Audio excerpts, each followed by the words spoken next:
Hey guys, what's up? Happy Tuesday and welcome to our show. Yes, we are back. I'm sorry that we missed Friday, but don't worry about it. We have a good show for you. So today we are going to be talking about a lot of things having to do with women because we didn't get to talk to you guys on Mother's Day and there were all these mother related topics that came about. And I know that Soonie loves to talk about women. We enjoy it, and I think today we're going to have quite the debate on a few things. So stick around for that because I know you guys love when we debate each other. But we are going to first be talking about Miss Pearly Things. She made a statement over Mother's Day, which you saw in our thumbnail. And I found it, well, I'll let you know what I thought about it, and we'll see what Soonie thought about it because we haven't spoken about it. But she also has made some other statements about some other things that I am certain Soonie and I will disagree on. So we'll see about that. We're also going to give an update on the Stormy Daniels and Trump case. We are going to talk about a kid who got suspended from school for telling his teacher that her breath stinks. Okay. Wait till you see the picture of this teacher, y'all. We want to talk about it and see what you guys think. See if you think he was in the right or if he was in the wrong. Then we do have to circle back on the Micah Miller case. That is the wife of the pastor that mysteriously committed suicide. We do have an update on that case, and it took quite the interesting turn over the weekend. We're going to talk about the viral video of the woman that turned her children over to CPS. There has been some interesting updates in that situation. I think, changed my mind on it now 3 times on where I stand. Then we're going to talk about this woman. I saw a clip of this woman that said a children's success and happiness is not based on whether they grew up in a 2-parent household, but rather how happy the mother is. So we'll take a listen to that and give our thoughts. And then we'll also talk about some statements that RFK made in regards to abortion. And along with that, we will talk about the Maryland primaries that are going on today. We'll update you on that as well. So hang on tight, hit that like button, hit that subscribe button, and the show starts right now. You are now tuned into Somewhere in the Middle with Soonie and Mo. Hey, hey, hey, hey. Hey, hey, hey, hey. Hey, Don on the beat. Hey, I got so many ups. Everywhere I go, I got so many ups. so many y'all. I know they plotting against me. I know it's hate, they wanna kill me, but please don't tempt me, cause I got so many glocks. Hey, ain't none of them empty. Jesus said they would hate me too. That's how I know it's envy. I got so many ups. Soonie's back. Hi guys, I am back. Did you guys miss me? Been gone consistently for like 2 weeks. I'm gonna be gone again. So, Oh, really? That's news to me. it just popped back up into my head when we were talking about it. Yeah, my son's got football camp. Friday. I think Saturday. Well, yeah, Friday for you, but Saturday for me. Okay. You know, so me and the girls have been talking. Okay. Me and the girls, like my girls over here, my girls, my friends. And if they're watching, shout out to Heather, shout out to Angela. So we have been enthralled in OJ Simpson. Okay. And when I say we're going deep on this, we're going deep. Okay. Balls deep. And I'm going to tell you right now, I'm more and more convinced every day he didn't kill that white woman. So Heather says to me while we were having margaritas on Mother's Day, she was like, you know, Soonie says she's going to be getting ready to move and she's got a lot of stuff going on. So maybe on the shows where she's not there, because, you know, we were going to do like a whole separate show, but like that would involve us starting a whole new channel and like getting those followers up. Anyways, he's like, how about on those days we do our crime conspiracy talks while Soonie's gone, just so you guys don't have to miss a show. And I was like, okay, well, that's a good idea. Because I know people want to hear why I think OJ Simpson didn't kill that white lady. Right? That sounds fun. He's innocent. OJ, I know you're dead, but listen to me from the beyond. I will clear your name. This woman. Hopper, who this woman? Somebody come pick her up.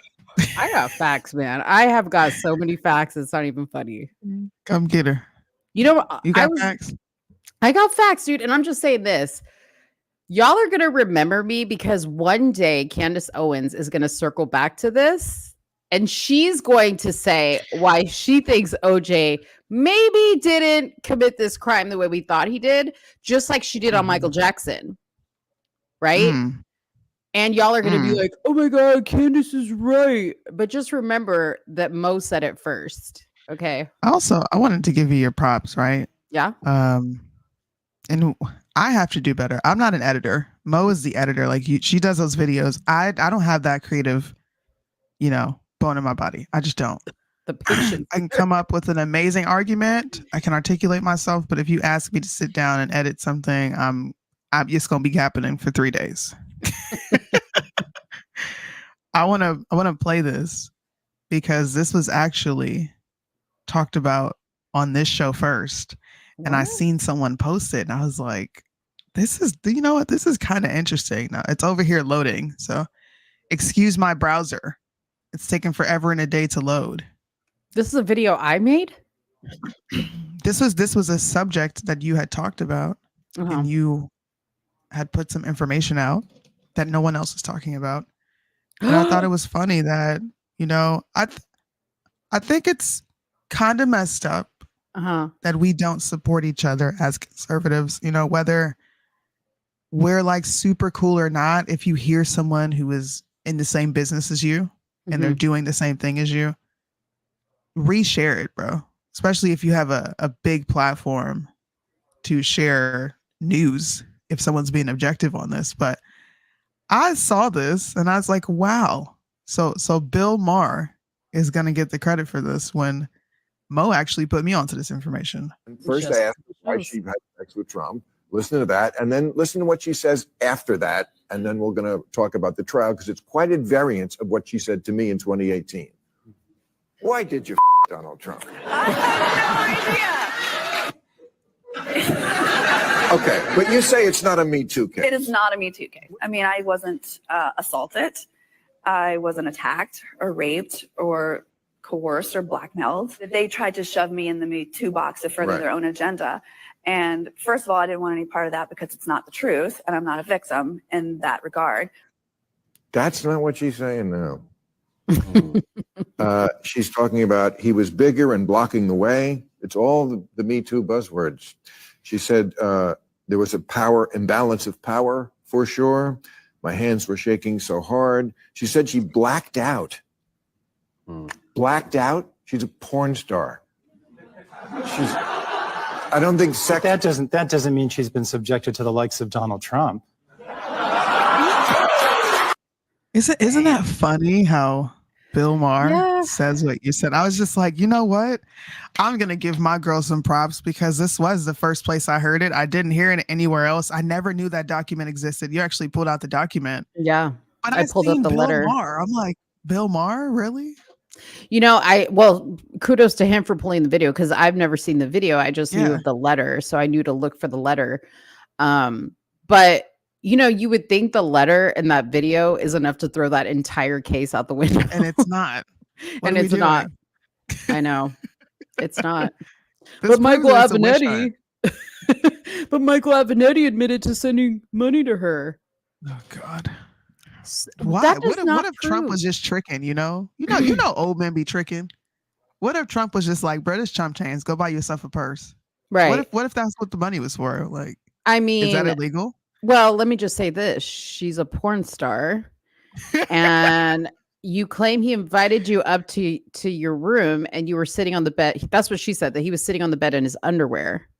And you were shocked? You're a porn star. You suck dick for money. Like, what did you think was going to happen? And I'll just say this.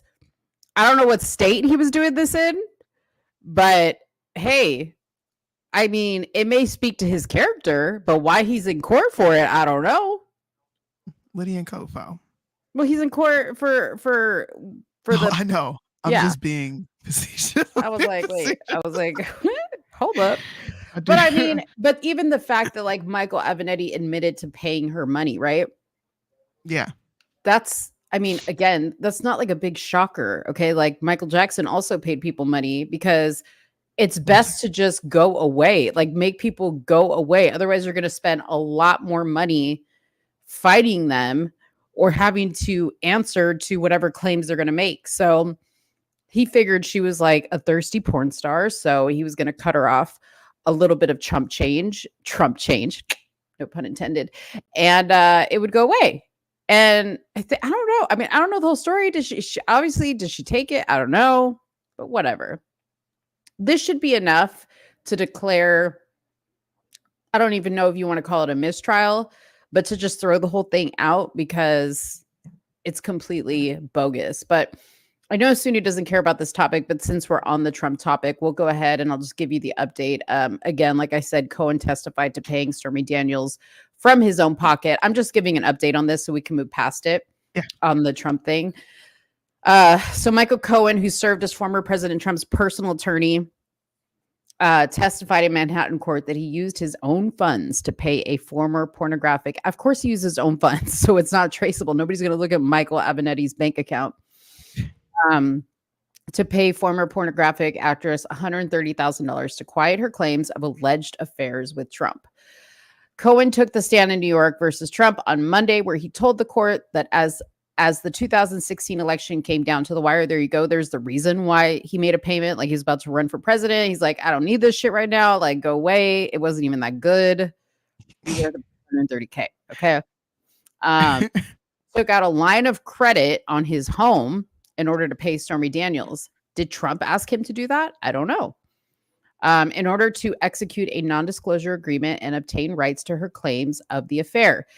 Daniels alleges she had an affair with Trump in 2006 during a celebrity golf tournament in Lake Tahoe. Though Trump has repeatedly denied the allegations, in October 2016, according to Cohen's testimony, he told Trump that Daniels must be paid in order to quiet her claims ahead of Election Day the following month. He testified that he spoke with Trump's organization CFO Alan Weiselberg about how to fund the payment, with Weiselberg saying he was not in the position to initially foot the bill.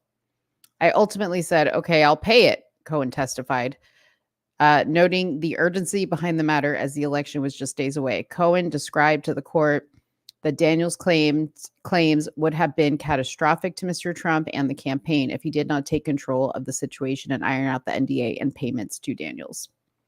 And yeah, Anna brought up a great thing. Slick Willie paid Paula Jones $800,000. So nothing. Who cares?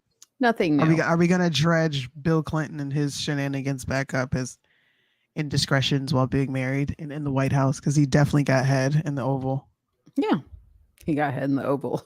That's a good t-shirt. He definitely got head in the Oval. He did.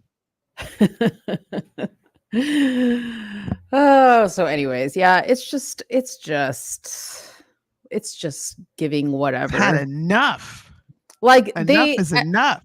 At this point, they're making themselves look dumb. Trump is gonna just walk away from this. Like they're putting in the news like, oh, what's the jail? Rikers is preparing for Trump's arrival. Y'all ain't prepared for shit. I'm like, y'all ain't prepared for shit. That's just for the people who read these little headlines that think something's going to happen. All you're doing is nailing the final nail in his presidency win. Okay. Mm-hmm. I'm telling That's you, it. every day it gets stronger and stronger. If we look at the polls, I know people are going to say Soonie polls are not reliable. Mm-hmm. Are they? If you look at the polls, Trump is beating Biden in almost every category, Yeah. Presidential approval. People are not happy with the job that Biden is doing. Nationwide, he's got a 56.6 disapproval rating in this country. It was up in the 70s a couple months ago, like when this whole conflict over in the Middle East popped off. Mm-hmm. Crazy, right? I think it's probably over 70% of Americans believe that the country is on the wrong track. These are national polls, y'all. Almost 65% of Americans believe that the country's going in the wrong direction. Just a whopping 23, almost 24% think that Biden is doing a good job. So I say Democrats keep solidifying this win for Trump. Just keep going. Thank you. You're doing a great job. I hope Trump thanks them too. Like when he accepts the win, he's like, I just want to thank all the people that doubted. You know, All the Trump, little people at the bottom. You know, Trump's gonna be petty when he gets up there. I mean, Liddell said it. Trump's not campaigning at all. He's essentially campaigning from the courtroom. Yeah. And when he has a Trump rally, but they're going to hand him this election, and I think they want to. I don't think this is by mistake or by chance either. So yeah, there's that. There is that. Okay, let's give an update on Micah Miller. Have you heard? No, I kind of turned that whole thing off. What happened? So we got to backtrack on what we said. Well, do we know? We do, and let me tell you why. And I'm going to pull up a video from B. Tatum because he referenced an article by an independent journalist. And I tried to go on there to pull it up, but it's one of those like subscription sites. But he shows it in his video. And so far, this was the only news reporting that was reporting this specific detail that I saw. So I did want to play this. Okay, so give me just a second. Here we go. Wait a minute. Did he? What? Wait a minute. Hold up. Wait a minute. And you guys, apologies if I sound weird. I literally have like numbing on my teeth. And I'm like drooling. You sound like an old woman right now. I know. You're just telling us your old woman woes. I'm just like drooling. I just feel like I have like constant drool like coming up in my mouth. So if you hear me like swallowing, that's what it is. Okay. Okay, here we go. Let's see. I think this is it. Hold on.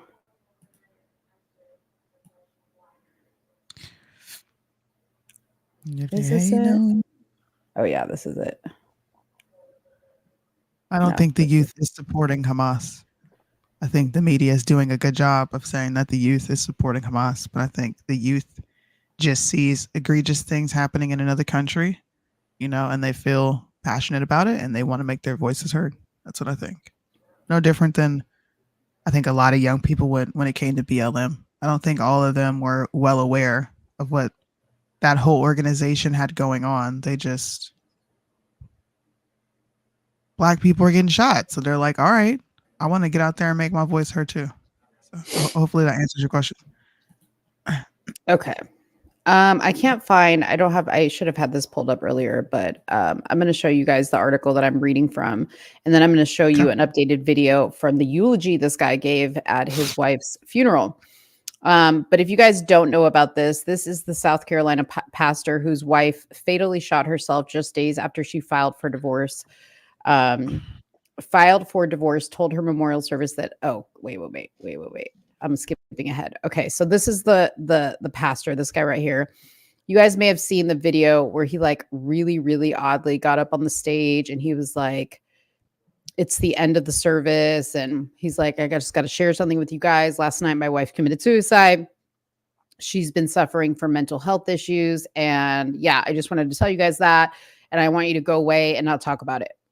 So people on the internet were going crazy because they were like, this is really sus. Well, last Tuesday, Soonie and I were kind of looking at some of her social media posts, and Soonie had made a very good point, which at the time I agreed with. And I really could see where she was coming from, that why are we so sure he had anything to do with her death? Because now there were, at the time, I didn't see that, but there were videos that showed her leaving her house by herself, calling 911, saying she was going to commit suicide. So that proved that she herself did take her own life and that he wasn't involved.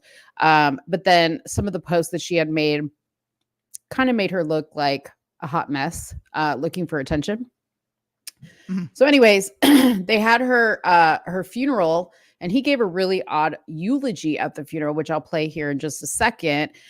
But there was some other information that came out, and there were like police reports that were filed, I think before the divorce, kind of as the marriage was progressing in a bad direction, that said he had forced her to have sex with homeless men. He had a very weird sexual fetish to watch her have sex with other men.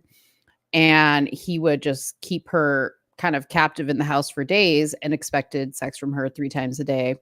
And there was all these weird things and a lot of emotional abuse and blah, blah, blah, blah, blah. Okay. So that stuff came out.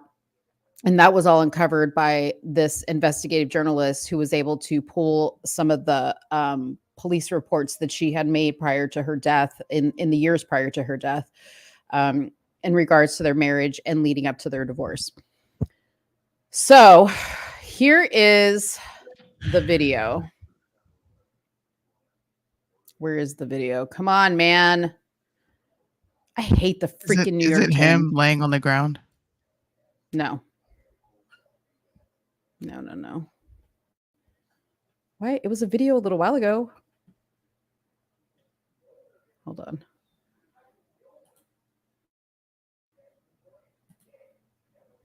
It's got to play this stupid commercial.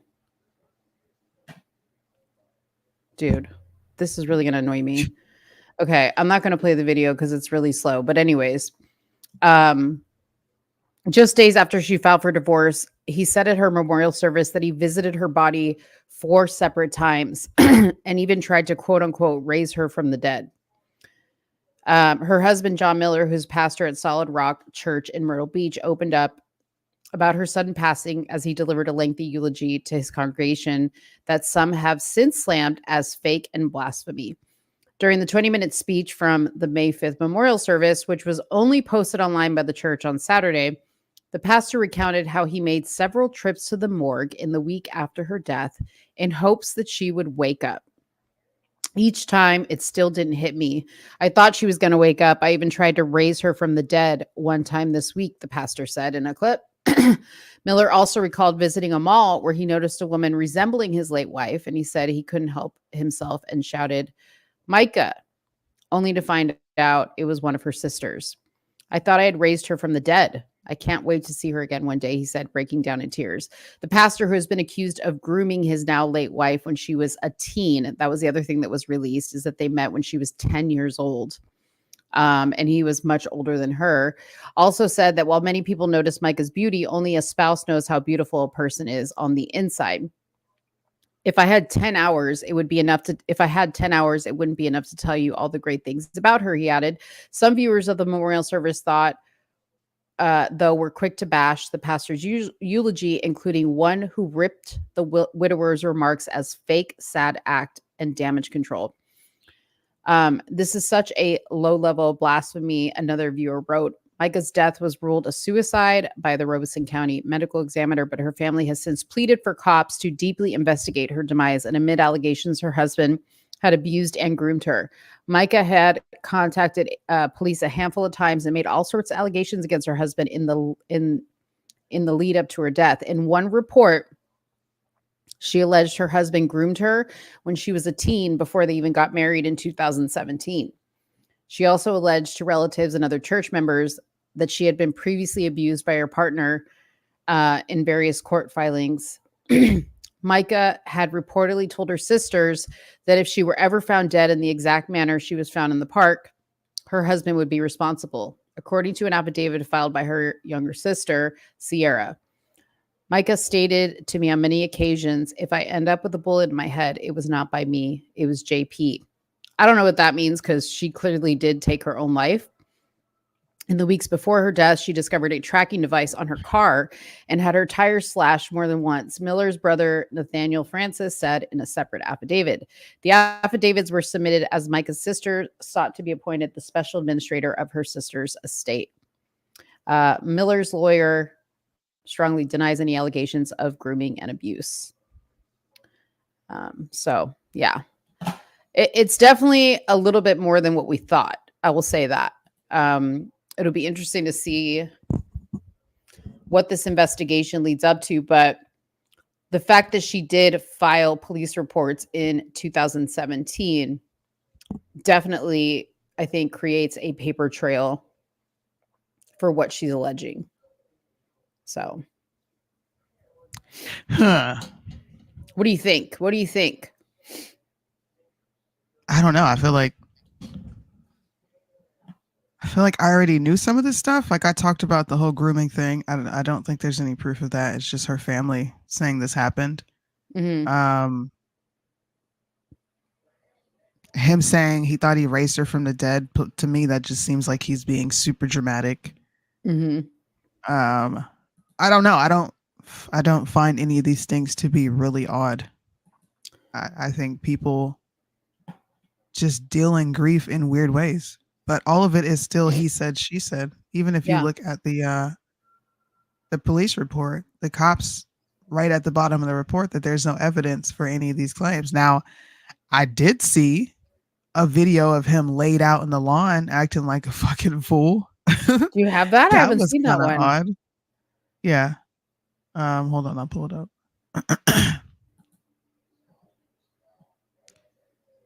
This is allegedly John Paul Miller on the ground flipping out. Wait. What? Why? I don't know. This is what the caption says. I'm sorry, what? Who posted this? He did? No, Colin Rugg. Oh. Co-owner of Trending Politics. He says, breaking, the FBI has been called in to investigate the death of Micah Miller as disturbing accusations continue to come out about her husband, John Paul Miller. Miller's ex-wife once accused him of engaging in sexual acts with children under 16 before she died. Micah said in a police report that Miller had groomed her since she was a minor. That's the police report that I have. I'll show you guys that too. It says that his ex-wife made similar accusations in an affidavit to support her bid for alimony. He also confessed to me and some of the other staff members of the church that he had sexual encounters with young women from church who were under the age of 16. When the defendant's affair was discovered, the church leaders demanded that the defendant seek counseling for sexual addiction. When he refused, the majority of the church congregation left. This video below is John Paul Miller passed out in the lawn, suffering from a mental breakdown that he would often accuse Micah of having. Here we go. You okay? Huh?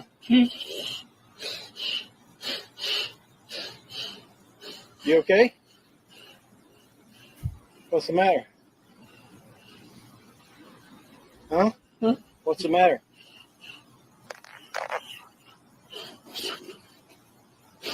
Switch my medication. Makes me go crazy. Is somebody helping you? Oh, okay. I thought I was going to see Jesus. Okay. But you got Mark coming? Somebody called him. Bondage. And that's the video that, of course, we watched. But like, I'm gonna be honest with you, my opinion on this, it doesn't change. Until there is some sort of proof that he did this with these young women, then I'm not going to make someone, guilty. That's an egregious thing to be accused of. If he actually did do that, then he needs help. But I still think that she was batshit crazy, and now that we see him laying on the front lawn, I think he might have been a little batshit crazy. Like, yeah, like wait, so was that video before or after her death? That was after. Allegedly this is before her death. Oh Lord, no. You acted like that for no. I thought that was like he had just found out she killed him. You know, No. this is so weird. I just think this is very weird church people Crazy getting attracts exposed crazy. for taking advantage of, they're like taking advantage of scripture in the Bible, and they have a bunch of people who are willing to listen to them because they're charismatic. That's what I think this is. I'm not saying that the woman wasn't abused. I don't know. Yeah. I don't know, but I'm also not going to hop on board with everyone else and say she went through this and he was a sexual deviant. Like, we don't even do that when it comes to Trump. We don't do that when it comes to any other person. So why are we automatically assuming that this guy did these things because of hearsay? And here's my question. If the church knew he did this, why didn't y'all report him? Right. That's another bigger problem. I will say this without a doubt. I think for sure they're both off the rocker because like there's enough evidence to show that, at least for both of them. Whether her claims are 100% correct or his claims are 100% correct, an investigation, I hear the FBI is now involved in that, will tell whatever the truth is. But I'm just going to go with they're both crazy, and stop following these crazy pastors. See these little churches, man, these little small town churches. Yeah. Sorry, I had to respond to my husband. That's okay. Well, that's what I think. I don't know.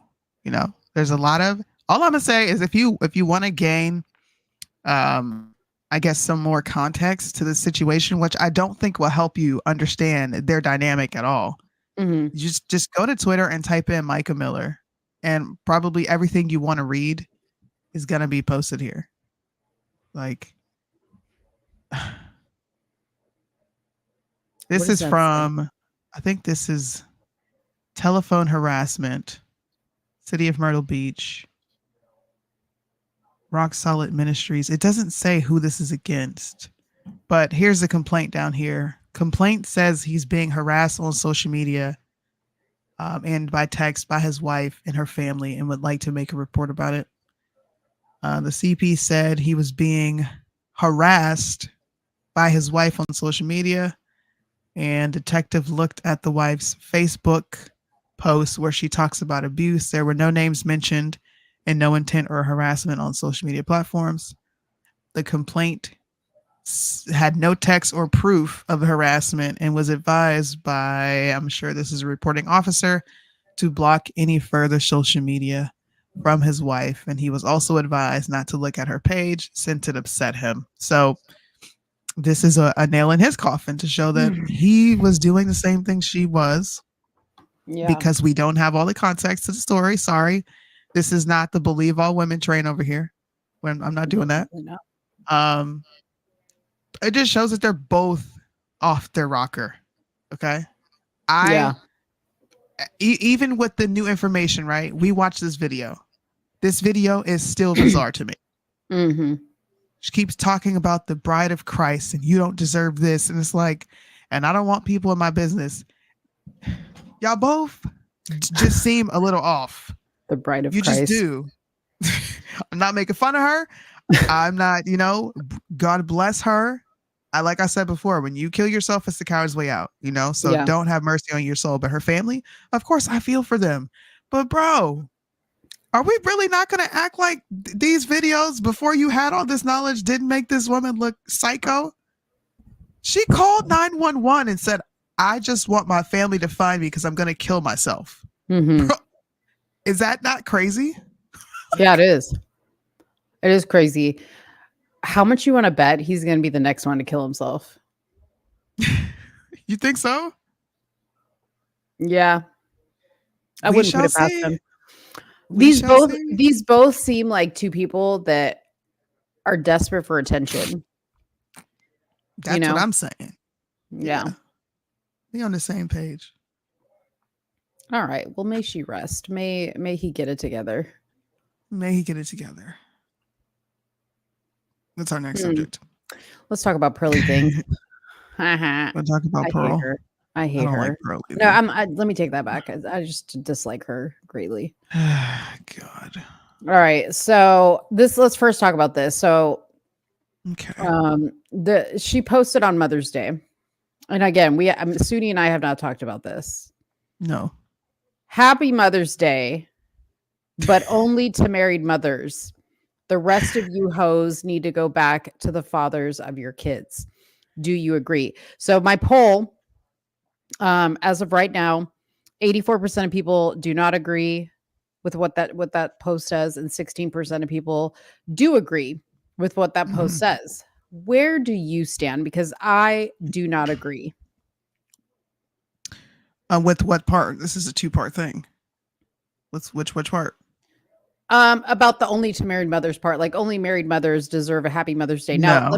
let me just say this. She did preface, I watched her whole live about this. So for those of you that are like, oh, she's just being funny. No, she's being serious because I watched her whole YouTube video about this.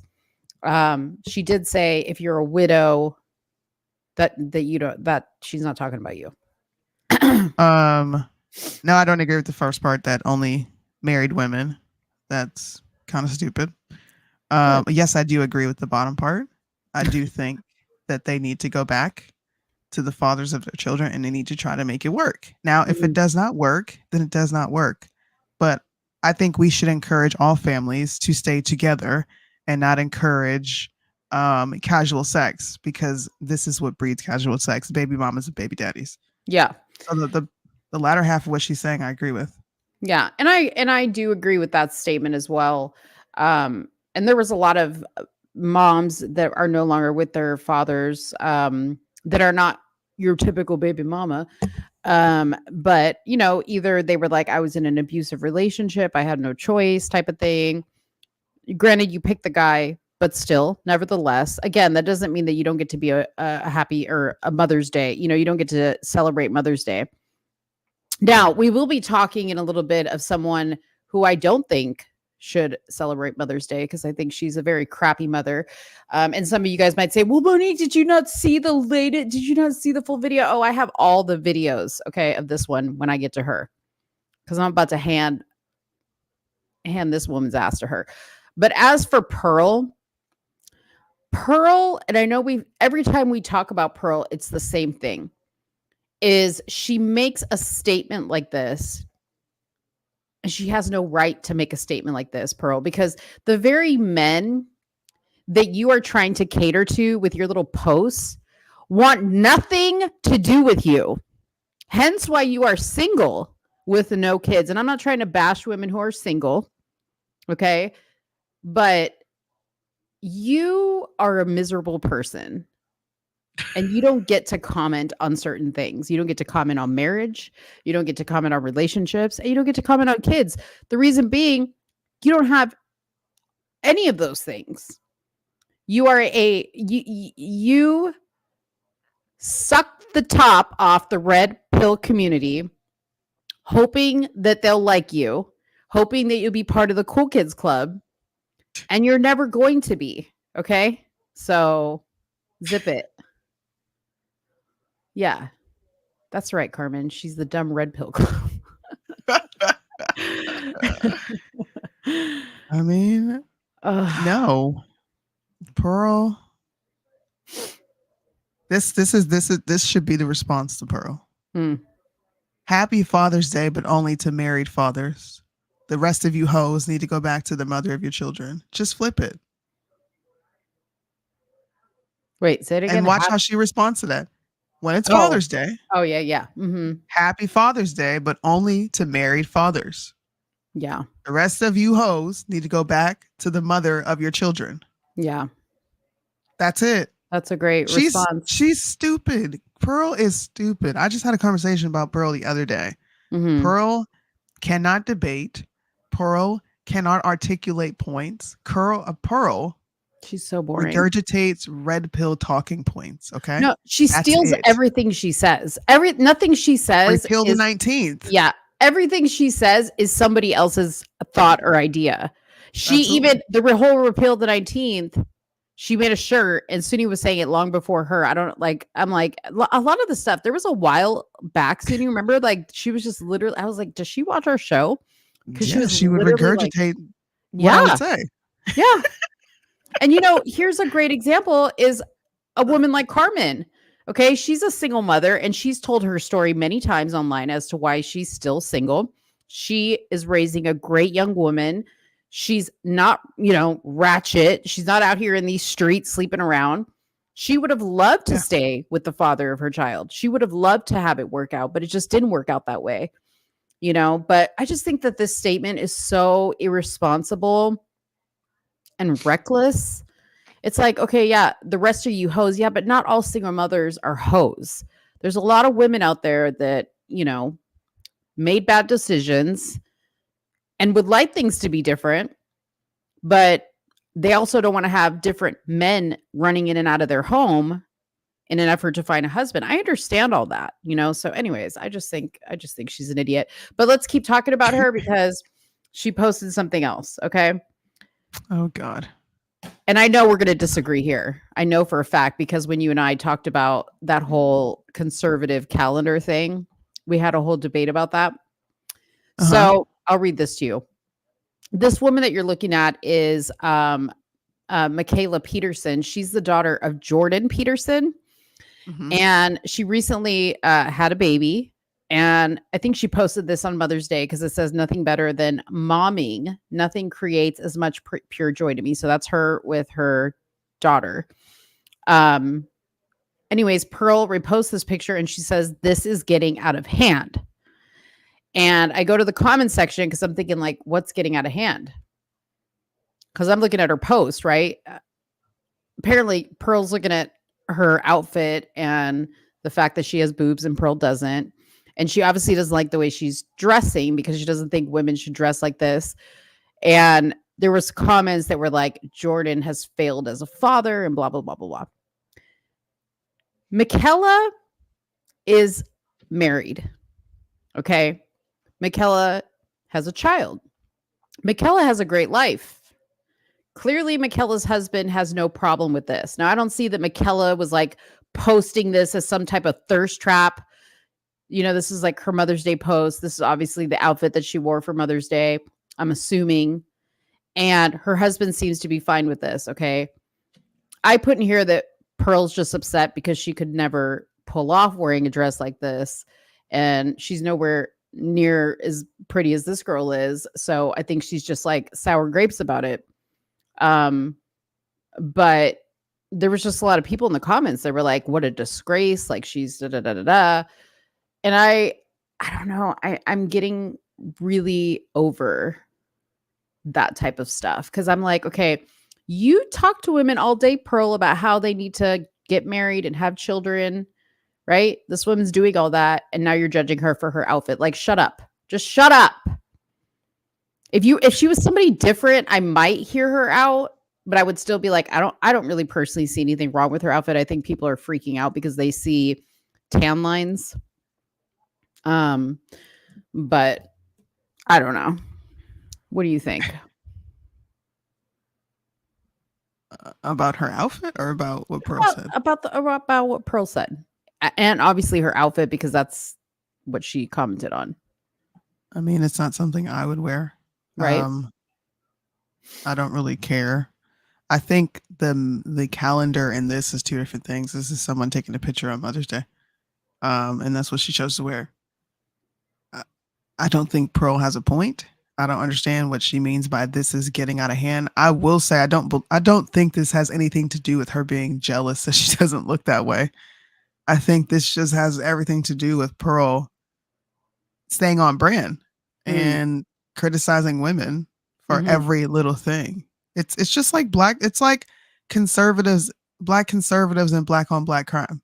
They just hyper focus on every aspect of it, even when it doesn't warrant, that type of criticism. That's what I would say.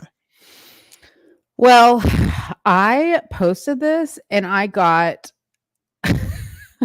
from one person in particular, and I'm not going to say who it is, but just hit me with a bunch of Bible verses and said, Monique, the fact that you're defending what this girl is wearing means you're not a Christian. And I was like, so listen. And then he hit me with a whole bunch of Bible verses. Here's the thing about it. I'm scared. I know. I know I'm going to get beat up over this, but I personally don't think this outfit is like just the end all be all of just sinful outfits. Okay. Like Soonie said, personally, she wouldn't wear it. Personally, I couldn't pull this off. Okay.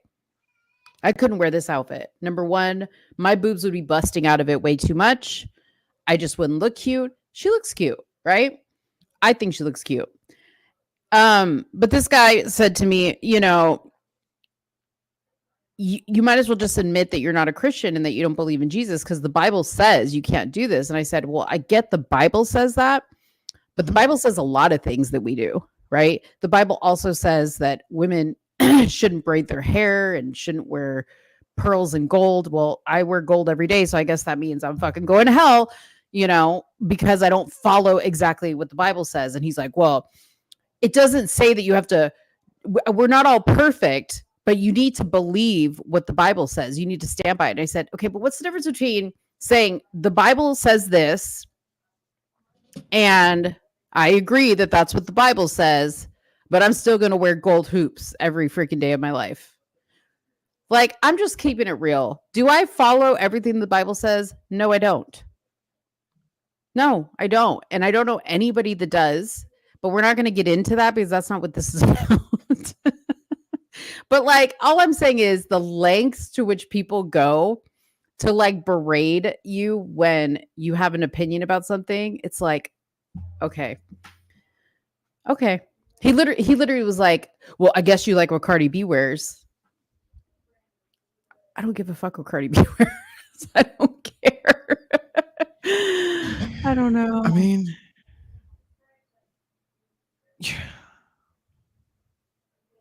I don't think it is fair. Oh God. I don't think it is fair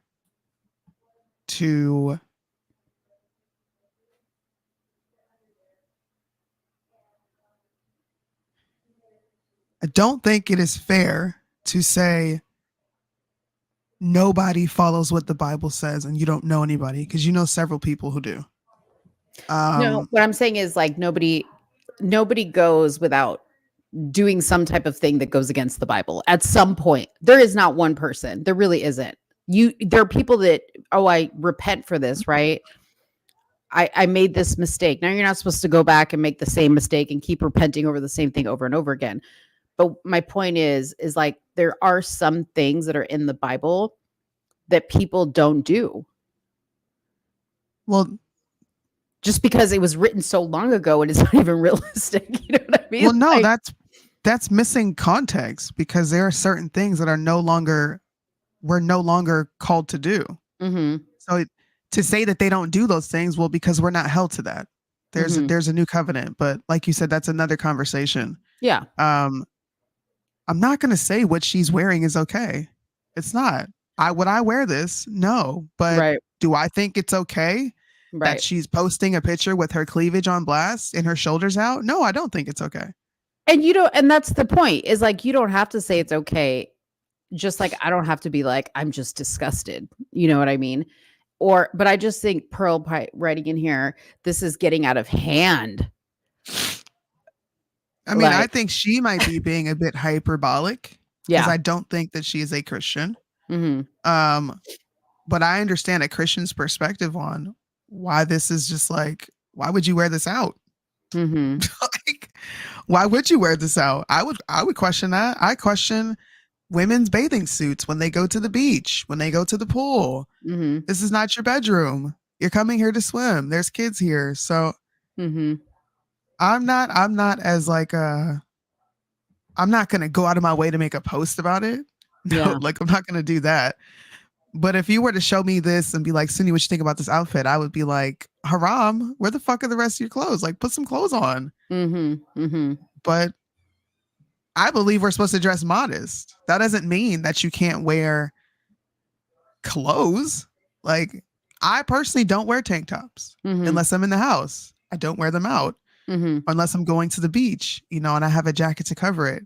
Yeah. I personally don't show my cleavage. Yeah. So for someone like me, that's going to give very you're loose vibes. Yeah. Well, and I don't even know if this woman is a Christian. I don't know if she considers herself a Christian, right? So why would we hold her to those types of things? Because maybe she doesn't believe in that, right? Again, I go back to the fact that maybe her husband's fine with it. But what he was saying was, because I said what I said, I shouldn't be calling myself a Christian. So I'm like, okay, well, I guess I'm not, because I wear gold hoops all the time. And if what Carmen's saying is true, I mix fabrics all the time. I'm sorry. I'm sinning as we speak. Okay. On multiple levels. I have gold. I don't know, bro. I'm gonna be honest. I think, and this is me being totally transparent, I think a lot of people get sensitive when Christians speak on what they believe, and they do a lot of projection. If they think you're not a Christian because you think this type of dress is okay, then they think you're not a Christian. Right. And that's what I said. I'm like, but he was like, you just need to say it. You just need to admit it. Why? You're going to keep talking. And sure enough, I was like, maybe I'm not a Christian. I'm like, surely I'm not, because I'm going to vote for Trump. Like, that right there fucking cancels me out. Okay. So I guess I'm not a Christian. And then he just kept going and going. And I'm like, okay. So you just want to you just want to virtue signal to God that you're on point with the Bible, and you're going to beat me down until I fucking submit and be like, I'm not a Christian. I'm a fucking sinner. I'm the devil incarnate. Okay, let me ask you this. Do you not think that this is revealing clothing? No. Okay. I don't. Well, then. No. See, to me, that's crazy. The whole top half of her body is showing. You can see the shape of her fucking boobs. Yeah, I mean, but see, if I was wearing it, it would look 10 times more sluttier because my boobs are bigger, right? So they would be busting out even more. And I'm curvier. It's funny because I used to deal with that a lot at work, for instance, when I would wear shirts that were whatever this is called, scoop neck or whatever, or a V-neck or whatever, that it would be more, or tight, anything fitting to me, right? It would look more revealing because I have more curves and more whatever, versus when a girl who's flat chested has no curves, it looked completely different on her body. So, I personally don't think that this is terrible. I don't know where she's at in this photo. For all I know, she could be in her backyard at a barbecue. I don't know. And if that's the case, that makes this even more justifiable, because you can wear whatever you want at your house. Then people will be like, well, she posted it and men are lusting after her. Well, yeah. Get a hold of yourselves, men. I don't know. Hey, man. This seems to be a topic that's got a lot of people talking. I wouldn't want my woman showing that to everyone on social media. Yeah, my husband would be pretty upset if I posted something like that. Mine wouldn't. What if she had straps to her top and her cleavage wasn't showing as much? To me, that would be perfectly fine. If she was wearing, we used to call them wife beaters back in the day, but a lot of girls, especially if you're doing something around the house, or it is Mother's Day and someone's taking a quick picture of you. I have a black one that I wear when I clean the house. There's nothing showing. You can't even see the shape of my boobs unless I turn to the side, because of how black blocks everything to freak out. You can't see anything. So no, that's not revealing. But would I post a picture of myself? No. Do I think there's anything wrong with that? No. There's a video of me sweeping in my sweatpants and my black tank top doing a heel toe. But I'm saying, I'm not revealing anything. You can't see anything. You can see my arms. So if it had straps, I think it would completely change. But it's specifically because she's showing cleavage. That's why Christians are like, where are your clothes? Why? Honestly, why else are you wearing an outfit like this unless you are trying to show off parts of your body? I think women are in denial about that. Just tell the truth. You're wearing this outfit because you like the way it fits your curves. You're wearing this shirt because you like, ooh, my boobs look nice in this. I'm gonna wear it. Like, come on, we're women. But I guess, does she have to say all that when she was just posting a Happy Mother's Day and she could be in her backyard? You know what I mean? That's not what I'm saying. I'm saying it's a non-starter. Yeah. These are things that we do. So she doesn't have to say, I wanted to take this picture because I know it made my boobs look good. We all know you did. That's why you're wearing it. Or you wouldn't be wearing it. How many times do you see women post pictures? We're talking about modern day times. Post pictures or go outside in anything that they don't know they look good in. Oh, I would never. Not First of all, I would not step foot out of the house in anything that I didn't feel good or didn't look good in, regardless of how casual or nice the outfit is. That's me. But I do know girls that like don't give it, like they'll go out with like whatever. Like they'll literally, like my best friend Karen, when I go with her to California, I get a little bit more lax because she's lax about it. She goes out with like no makeup. She'll literally be like, hey, I got to run to my neighbor's house to go drop something off. And she'll be like, get out of bed. Her hair's like in a bun. She's like in her pajama pants. I'd be like, I'll see you in like an hour and a half. I got to shower. I got to get ready. I will not step foot out of my house. Like, will not. And not because I'm doing it for other people. It's more so because I personally am not comfortable with it. I've always been like that. You see me, Soonie. I do this. Yeah, but this woman to go nowhere. She didn't wear this shirt for no reason. I'm just saying. Yeah, I think that's the part that is. I think what's happening is an oversimplification. She wore the shirt because it made her cleavage look good. Like we don't have to lie to ourselves. Yeah, we know why she wore it. Right. As far as her comments on he failed as a father, I don't necessarily understand that part. Yeah. I would say, what does her husband think? And I would question why you're okay with your wife posting pictures like that, because it's very revealing. Like it is. Yeah. See, like Dave, he wouldn't let me like post something crazy like where I look like a total whore, but like, not that I would ever wear a top like this, but like if I posted a picture of me at the pool, he wouldn't be like, you can't post that. He just wouldn't do that. Is there a picture of the entire outfit?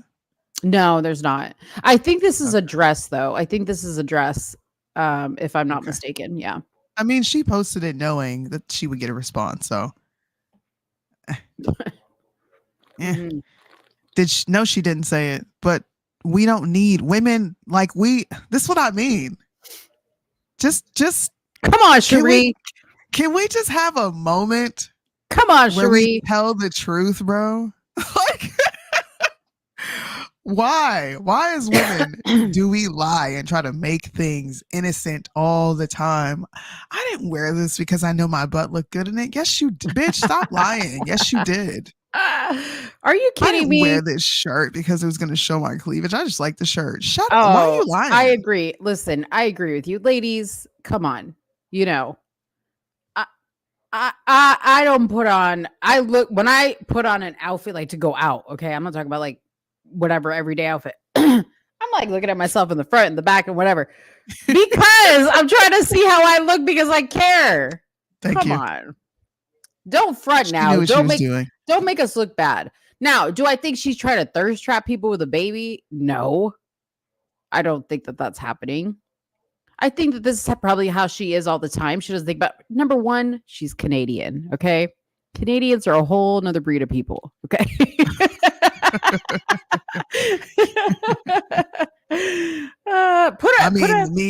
Look, if my daughter would have posted something like this, I would have told her to remove this picture immediately.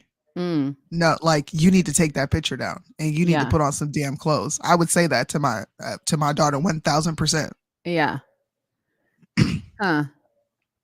You better not be posting stuff like that, and I see it. Maybe her husband's like, damn, my wife's boobs look good after breastfeeding that baby. Because girl, mine weren't sitting up like that after breastfeeding. No, ma'am. No, they weren't. She probably got a whole push-up bra on the inside of that, bro. Oh, I'm sure. Which goes to show even more. You wore this for a reason. You posted this picture because you thought it looked nice, and you know you glanced at your cleavage, Michaela. Whatever your name is. Just tell the truth, shame the devil. It's all right. Put a 1 in the chat if you guys think that outfit was too revealing. If you agree that the outfit was too revealing. I'm also posting a link here for our StreamYard if you guys want to chime in and, give any thoughts to any of the stories that we're talking about. We'll let you on for a few minutes and you can say your piece, because we always forget to post the link. I'm not saying I am not saying she didn't wear it for these reasons. I'm just saying I don't see an issue. I agree, Cherie. I agree. Hey, man. I agree with if my daughter ever walked around in some clothes like that, we are having a whole conversation. I don't care if she's 25. You could be 30. And I'm pushing my deathbed. Oh, Lord. And ma'am, what? When I'm 30, when my kids are in their 30s, I'll be like almost into my 60s. You can be one of those. You need to put on some clothes. I absolutely am going to be one of those. I'm not even going to deny it. Oh, Soonie. I am. At least I don't hide it. At least I'm real about it. Yeah. Your daughter's going to look back and she's going to see these videos and be like, you better not. She going to know what it is. They already know. I tell them all the time, you need to put clothes on and cover yourself. Stop walking around with your tail out. I mean, I will say this, because my big thing is like, just because you're a Christian doesn't mean you can't be attractive. And I feel like these women like Pearl, like they just want women to not be attractive because she's not. But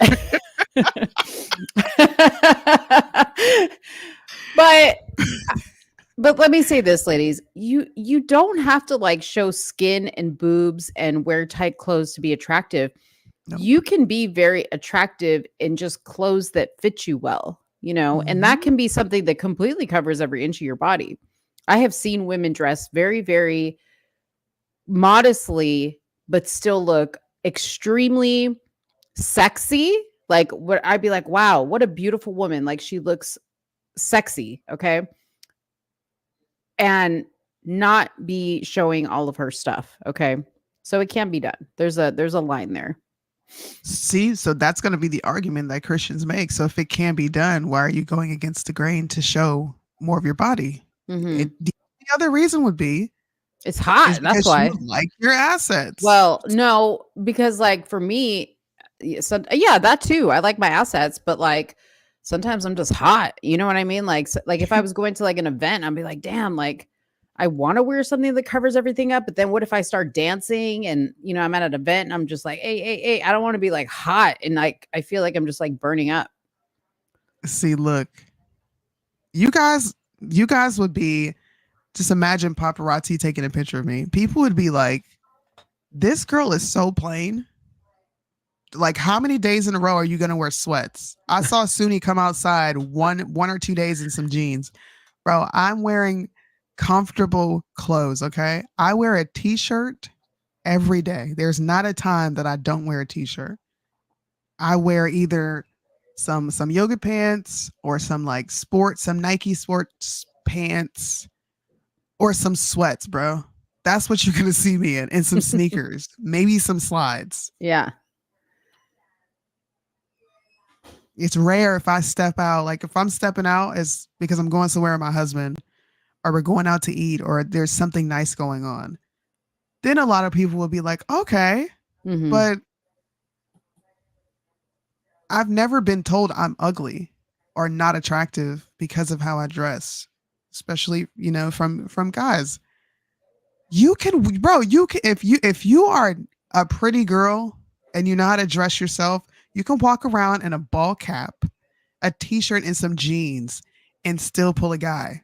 I promise you don't got to have your booty cheeks out or even show your cleavage. So Dave said, like, when I was like talking about what we were going to talk about, Dave's like, half the things that women sit and talk about and obsess about, guys don't even give a thought to, which is true. he's like, guys don't care. Guys do not care. But I mean, there are some guys that do care. I've seen guys that do care, like what their women wear. Like they want to look at it, they want to make sure it coordinates with them. Some guys are weird like that, right?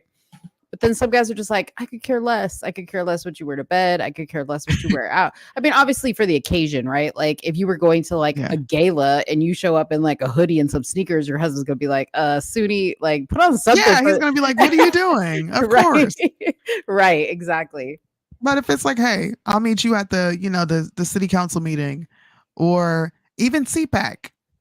If my husband's like, hey, I want to go to CPAC, I'm coming in probably a nice t-shirt, some jeans and sneakers, and I might put a hat on, or I might have my, my silk wrap, or I might have my braids and some sunglasses. But that's how I'm showing up. I'm just not that type of woman. I don't do all that extra shit. That's that's your aesthetic. You know what I mean? But I do both. I do like the sporty look sometimes, and sometimes I do the super girly look, and sometimes I do I didn't really try it, but I did try look, like Carmen says, I do wish that society as a whole was trending more conservative now. However, it seems that girls are dressing in big baggy clothes like boys, and that's a whole other conversation. There's nothing new under the sun. Okay. This is just going back to the early 90s. You had TLC, you had Aaliyah. All these girls dressed in those clothes because that was a time period. And then guys will go back to where, guys are into the skinny jeans, sagging tight ass jeans, and then showing off their tight boxer briefs, which is so stupid. Mm-hmm. They'll go back to wearing baggy shirts too, because men used to wear 4 t-shirts. Y'all don't remember in my white tee? Mm-hmm. Them franchise boys. Mm-hmm. The franchise boys. Oh my gosh. It's just cycling. Let me say this though, because one day, what was it, 2 weekends ago? I went walking downtown by my house, and there was like a concert or something going on. And so all the people were lined up, and it was a lot of young people. Girls, like I remember when I was in high school, girls were cute. Like they looked girly. They like worried about their hair. And now girls they all look, I hate to say it this way, but they all look like they work at Hot Topic. And they do. They have this like Stranger Things like aesthetic about them. You know what I'm talking about? Like they're just like the girls 70s? Aren't cute. Yeah, they're a little pudgy. Their bodies are weird, probably because of what's in the food now. Like their bodies don't look like the bodies of young girls. Some of them have breasts that are way too big, or they're overweight. I've noticed a change in girls and how they looked like when I was in school. And you had some girls that were like that, but for the most part, like girls blame body positivity. Tried a little bit. Yeah. And it's almost like they're like on purpose trying to not look attractive for whatever reason. Yeah, because listen, we had the bear and the man conversation in the woods. Apparently men are just so dangerous that they have to walk around looking completely unattractive. That's what I think it is. I think it's like the third way to feminism, and they're like, we have to dress down, because body positivity is a thing. You can walk around and look like a total bum, and if someone were to tell you that you look like a bum, then they're shaming you. Mm-hmm. They're shaming you because they're going to say, well, because I'm not trying to appeal to a man. I've heard my sister's going to be 22 this year. Mm-hmm. I've heard her make these arguments. This is the only reason I know this. They're so worried about doing things to appease men that they purposely go against the grain. That's so weird. It is. I asked her, I'm like, what are you going to do when you like have to settle down with the man and you have to do things to appease him? Like, are you going to be able to do that? Right. Or are you going to be with a girl? Because my sister's bisexual. Like, how's that going to work for you in the future? I don't think I ever got an answer from her, but I'm probably going to ask her that coming soon. I'm going to try to figure out a way to word it, because I want to know. I kind of want to understand it too. She's probably going to have to be with the girl, because the girl's going to be the only one to put up with her shit. That's what I'm saying. That is what I'm saying. Oh, man. That's weird. Weird. You know what? This is a quick story. Mm-hmm. I was having debates in Discord about why women go to the same sex. And after I had been having that conversation for a few weeks, this YouTube channel pops up in my feed. Easy and Natalie. You guys go look this up. Easy X Natalie. And I think this entire thing is scripted, but this whole channel sucked me in because I was so like captivated and disturbed at the same time. So Natalie is the straight girl who had a gay best friend. Okay. Both of these girls came together and they started doing prank videos, and they had their brother, their sisters, you know, their family. It was like a family channel. Eventually they get very popular and they start their own channel. Okay. It's probably about 4 years worth of videos on there. And slowly but surely it goes from pranks to like, I'm in love with my best friend. This is no bullshit. Oh, weird. This is why I think it's scripted. I'm like, your friend who's been straight her whole life is interested in you, and you're a woman who she's never looked at. And we're expected to think that this girl hasn't been gay this entire time. Well, long story short, they start to like eventually explain why she finds her best friend attractive, right? And it's what we're talking about now. These two women are willing to put up with each other's bullshit and then apologize. Like they were having a counseling session and they got 3.2 million views. They're having a counseling session and they talk about how they apologize to each other for how they speak. Oh, what? Only women. You know what, Mo? I didn't like the way you talked to me right there. You know, oh, like, God. I don't really like how you're talking to me. I'd be like, we're really freaking doing this right now. But the other girl's like, you know what? And I heard her. And when I just started responding and giving her apologies and letting her know that I hear her, our relationship got 1,000 times better. And I'm like, you're apologizing for talking because they took what you said wrong, or they're interpreting that you're coming off in a rude way. And you're like, oh, I'm just talking. I'm not gonna apologize to you for how I'm talking. Look up this channel, bro. Do you think like, what in the world? Do you think that it morphed from the whole like prank channel to like lesbian thing because that's where the times are going and they realize that like that's what I think. I think these two women are plants. I think YouTube found them. They're actresses. Or they were told to start moving it in that direction. Yes. They were told to start doing this. And now she still calls herself straight.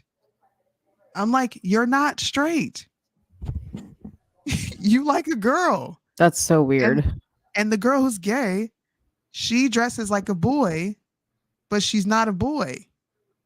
It's so weird, bro. You gotta watch this channel. When I tell you, you're gonna be like, I wanted to figure this out. What's the name of it? Easy X Natalie. Easy X Natalie. That almost sounds familiar. Huh. They were on the news. They like went viral together. They did Vine. They did TikTok. Like I said, it was a family channel, and then it morphed into like this whole LGBTQ thing. It's so weird. Well, that's kind of like the Ace family, right? Like they started out as the family channel, and now they're like divorced. Well, I think I don't know if they're really divorced. I think that deep down in me, I think that that's all staged too. But now like the dad is like off living in a trailer on the property and he does all kinds of crazy weird stunts. Yeah. And she has her own thing. And so now people are kind of paying attention because they've created this like drama. So I'm like, is this all part of it? Is this all part of the shtick? I think that's what it is, man. Maybe we need to create something like that. You know what I mean? No, we don't. No. We would stop being friends if there was like that type of shift that I'm talking about. I would love Mo. Well, not that we become lesbians, but like, okay. No, I'm saying like we create some type of drama. I'm saying we create some type of drama. Okay. People would be like, where the fuck is Soonie? I had to get up out of there.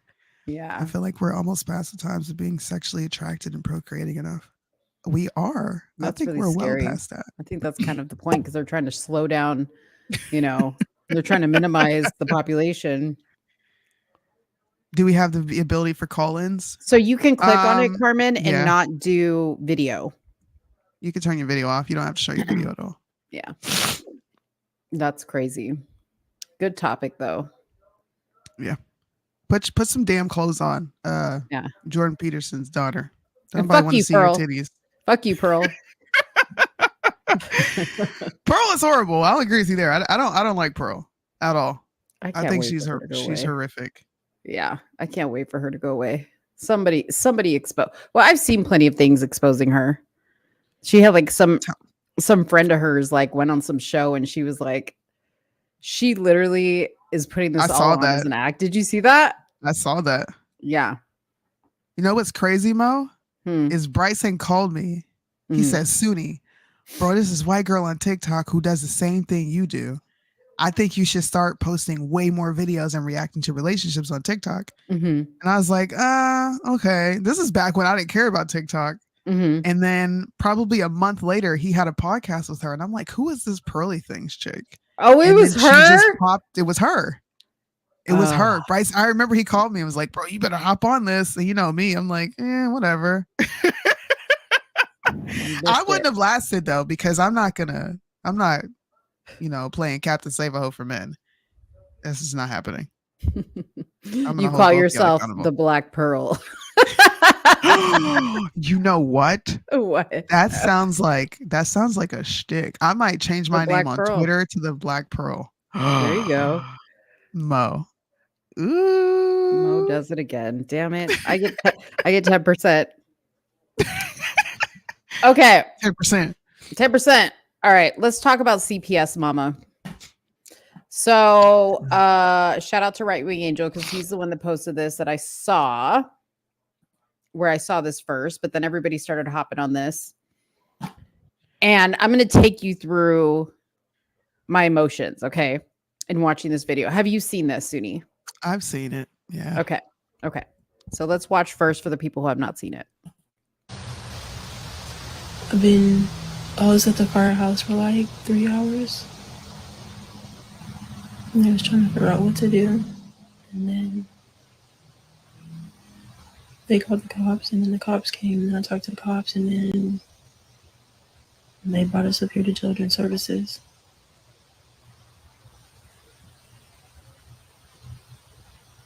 So with that being said, before they take custody of them, does anybody want them?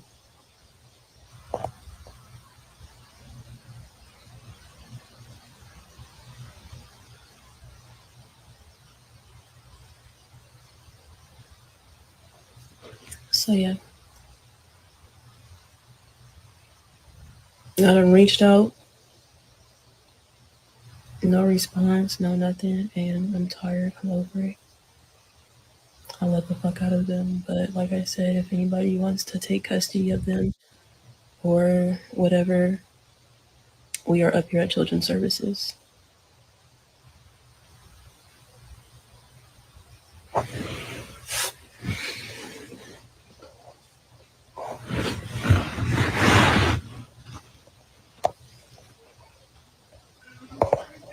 I think she left to walk back in here. Hey, what's your plan for tonight? We're gonna have you sit in the lobby. I've got to interview the kids.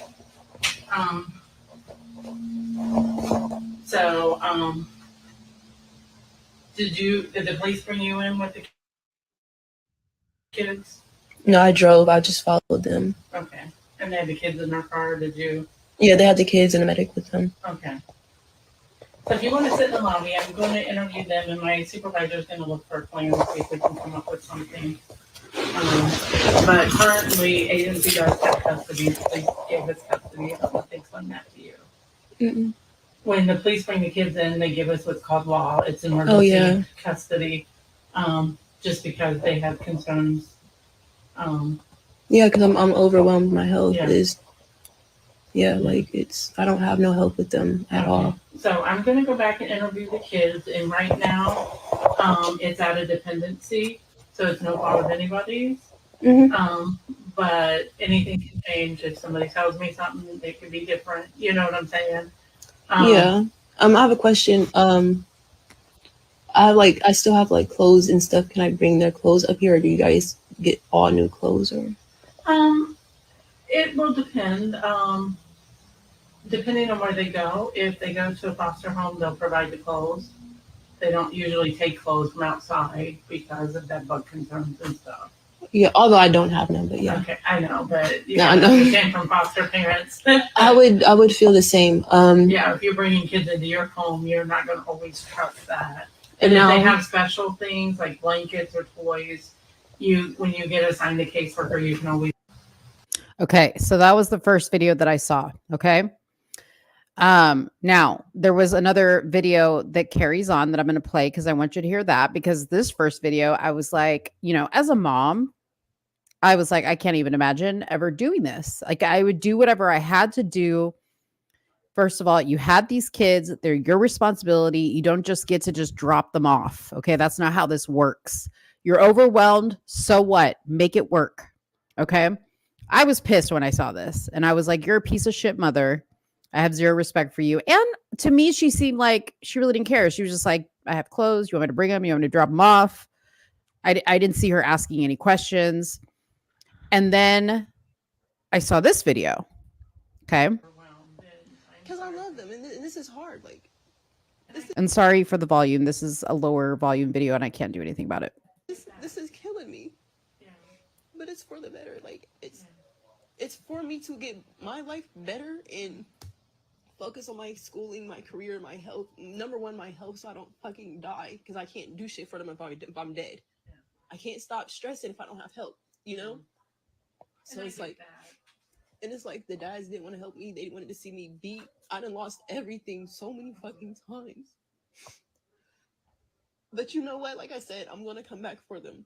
And as far as the whole foster home thing, like, will it be open? Will I still be able to, like, see them, bring them gifts and stuff? Like, what they'll do is they'll set up visitation for you, usually here at the agency or a designation place, whatever works, and you'll be able to see them weekly.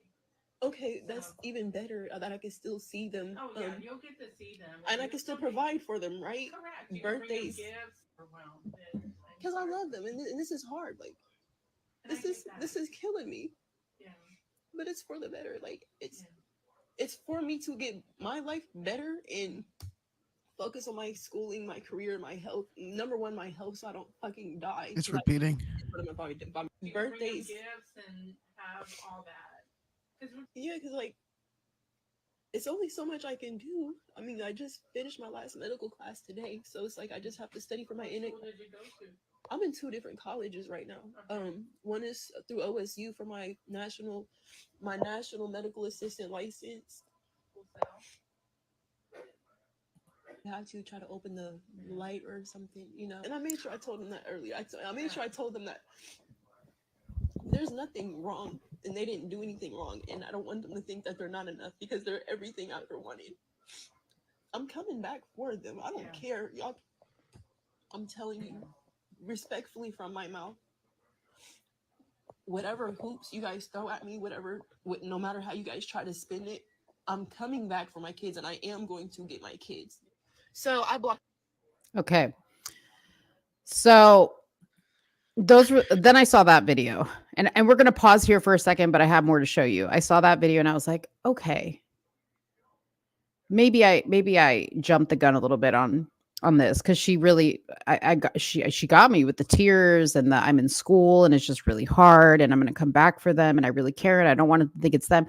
I was like, okay, this woman fell on hard times, clearly. And let me just give a little bit of grace.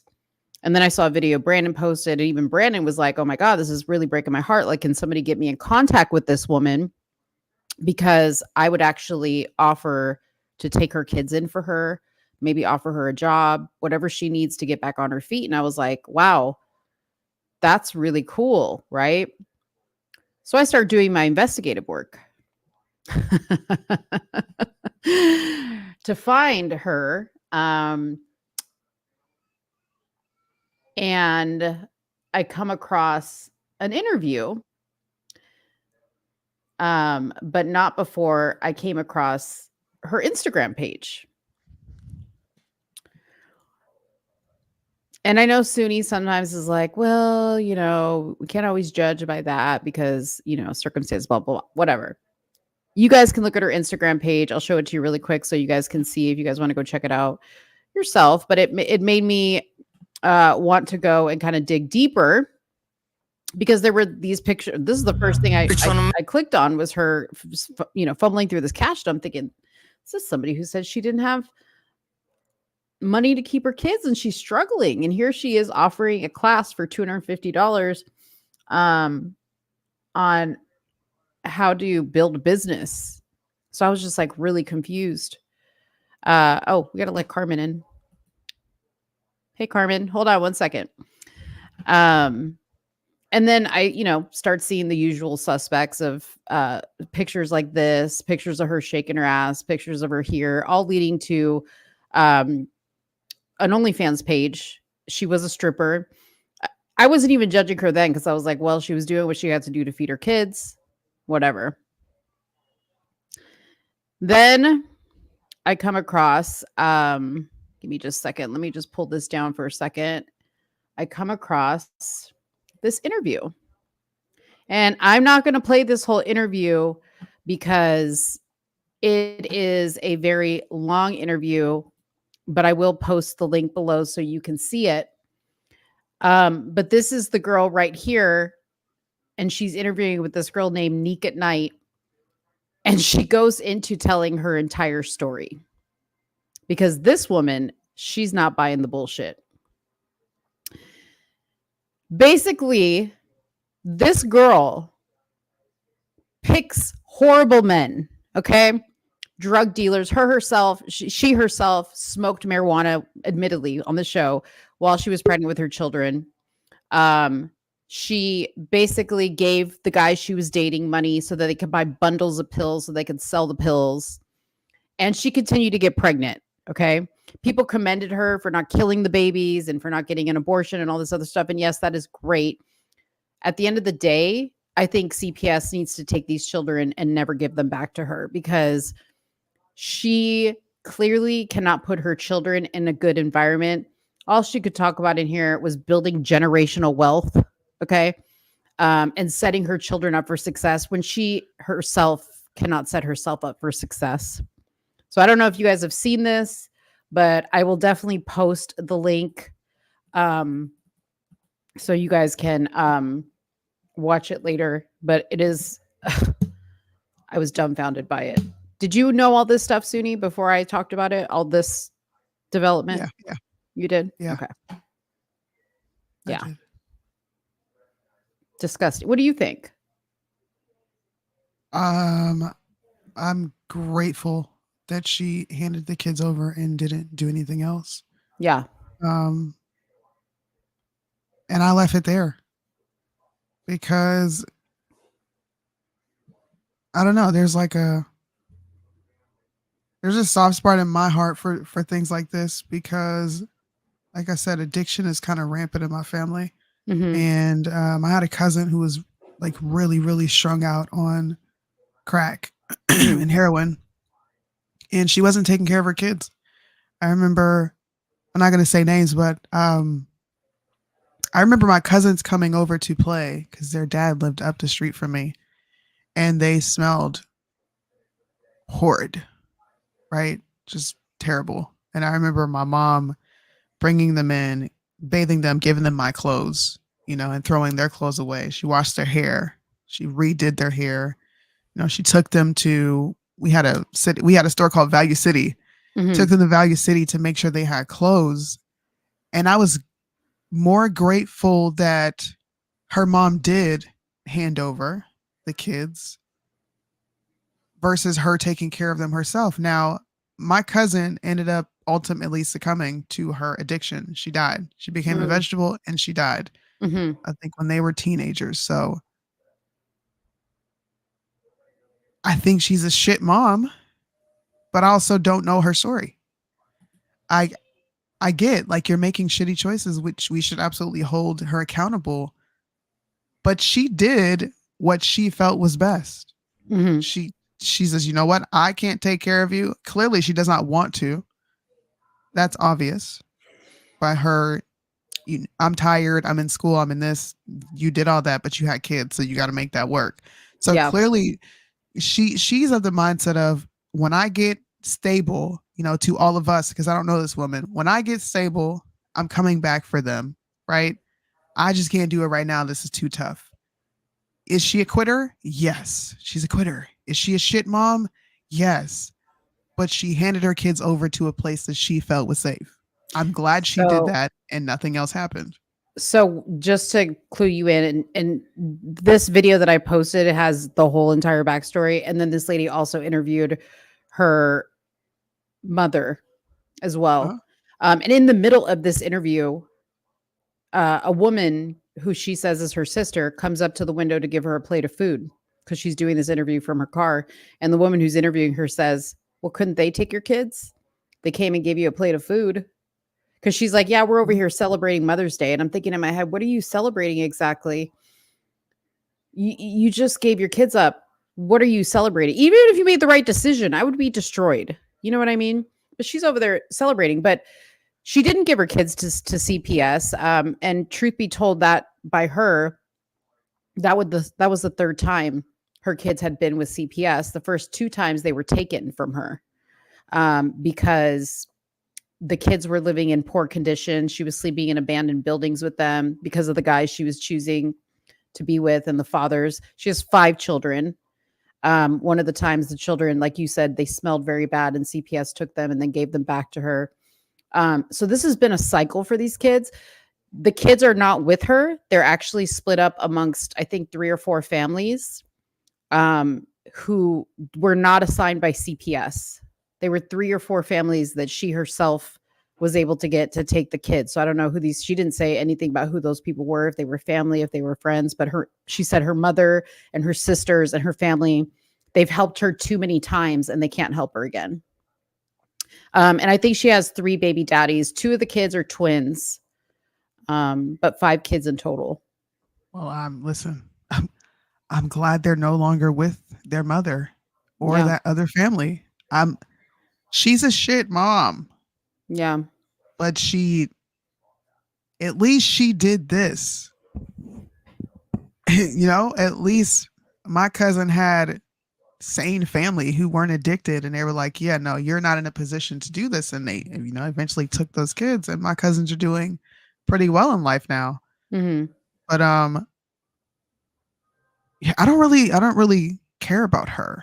Like, I feel like people are giving her too much attention, and the only people that should have the support and the attention are those kids, wherever they may be. That's where I think all of the attention should go to, because I've seen this woman posted everywhere, and to me, people are you're making her the martyr. Mm-hmm. You're saying, oh, she's a single mom, man, she just can't do it.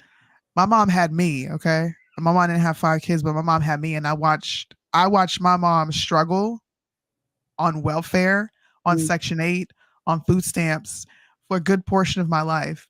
And she never dropped me off at CPS. Okay. And my dad didn't do much. I love my dad now. We've had this conversation, but it's not like it's not doable and it's impossible. This is just a quitter. So let the bitch quit. 1000%. That's why I said, like, I wasn't even going to hate on her for the stripping and the OnlyFans and the whatever, because I'm like, you got to do what you got to do, right? You made bad choices. You got to do what you got to do. But yeah, she's definitely a quitter, But I just kind of wanted to take people through all the different phases of what I went through watching this story and how I was like, you went through that? No. Like, I went through like, she's a piece of shit, to, I feel sorry for her, to, never mind. I heard the whole story. Yeah. I don't really feel sorry for her. I feel sorry for the kids. Yeah. That's the soft spot for me, is them. They're split up. Okay. I don't know where their dads are. I don't know where one of the dads is dead. One of the dads is dead. He killed them. Himself. I saw that video. Yeah. I saw that video. Yeah. So anyways, Carmen, sorry to keep you waiting. No, ladies, I'm actually very much enjoying listening to this conversation. So thanks for letting me pop on. What's going on? I kind of, when I saw what the story was going to be next about this girl, I was like, oh yeah, I want to comment on that, because I kind of went through the similar stages that you did with your feelings on it. Yeah. Like, 1 second, the first second I saw her, I was like, okay, this sucks, but I felt bad for her. you know, and I kind of did feel bad for her. I was like, you know what? I understand what being a single mom feels like, and I understand the overwhelm at times. And I only have one child. Like, and I've never been to the point where I wanted to give my child away, but I could understand if I didn't have maybe the family dynamic or the friends that I have or the love that I had. Sorry, my dog wants to play all of a sudden, of course, because the second I start talking, the dog wants to play. If I didn't have my background or certain things in my life that made my heart as big as it is, maybe I would be like, you know what, this is too much. I can't do this. Like, luckily I'm strong enough as an individual to be able to do it. And again, one child versus 5, there's probably not a whole lot of comparison. And luckily her dad is in her life. It's just that he lives far away, so he can't see her very often. But yeah, I actually felt bad. And I saw the reason I actually got a little tiny bit annoyed with some of the posts, because I saw this one account called Fathers Lives Matter. I posted it, and he bashes a lot of women. I think he gives me red pill vibes a little bit, although a lot of his posts are pretty good and spot on. Like he posts a lot of very toxic women and mothers and people who are taking advantage of men. Yeah. And there is a lot of validity to that. But he said something that just annoyed the hell out of me. And he's like, there's no immense pressure with being a single mother. This is like no big deal. So she should be able to just deal with it, you know? And I have to disagree with that. Like, there's an immense amount of pressure, like to make money, to show up for school every day, to have lunches, to do all the events, to family functions, to just, and then she says she's trying to get an education, this girl. So if she's trying to get an education, if that's true, then she's got a whole lot of other stuff on her plate. And this is all part of the cancer that we find ourselves in our society of like non-traditional families anymore. Right. Yeah. Like you had mentioned earlier about me and my situation. Like, I didn't choose to be divorced. I didn't go into life wanting to be divorced. I learned the hard way, you know, and then I rolled with the punches, and it's like, okay, then I made the best of my situation. And luckily my daughter's dad and I are really good friends. We help each other out, and everything is about her and making sure that our daughter has the best life possible. And we are invited to each other's houses for family functions, and we all get along. We are still family. We still have love for each other. And that is the way it's going to be. And it was hard at first, but I was like, this is the way I want it to be, because my parents never spoke to each other my whole life, and his parents never spoke to each other his whole life. So let's create something different in a scenario as best as we can. But I mean, the cancer with society is like, women, go get your careers.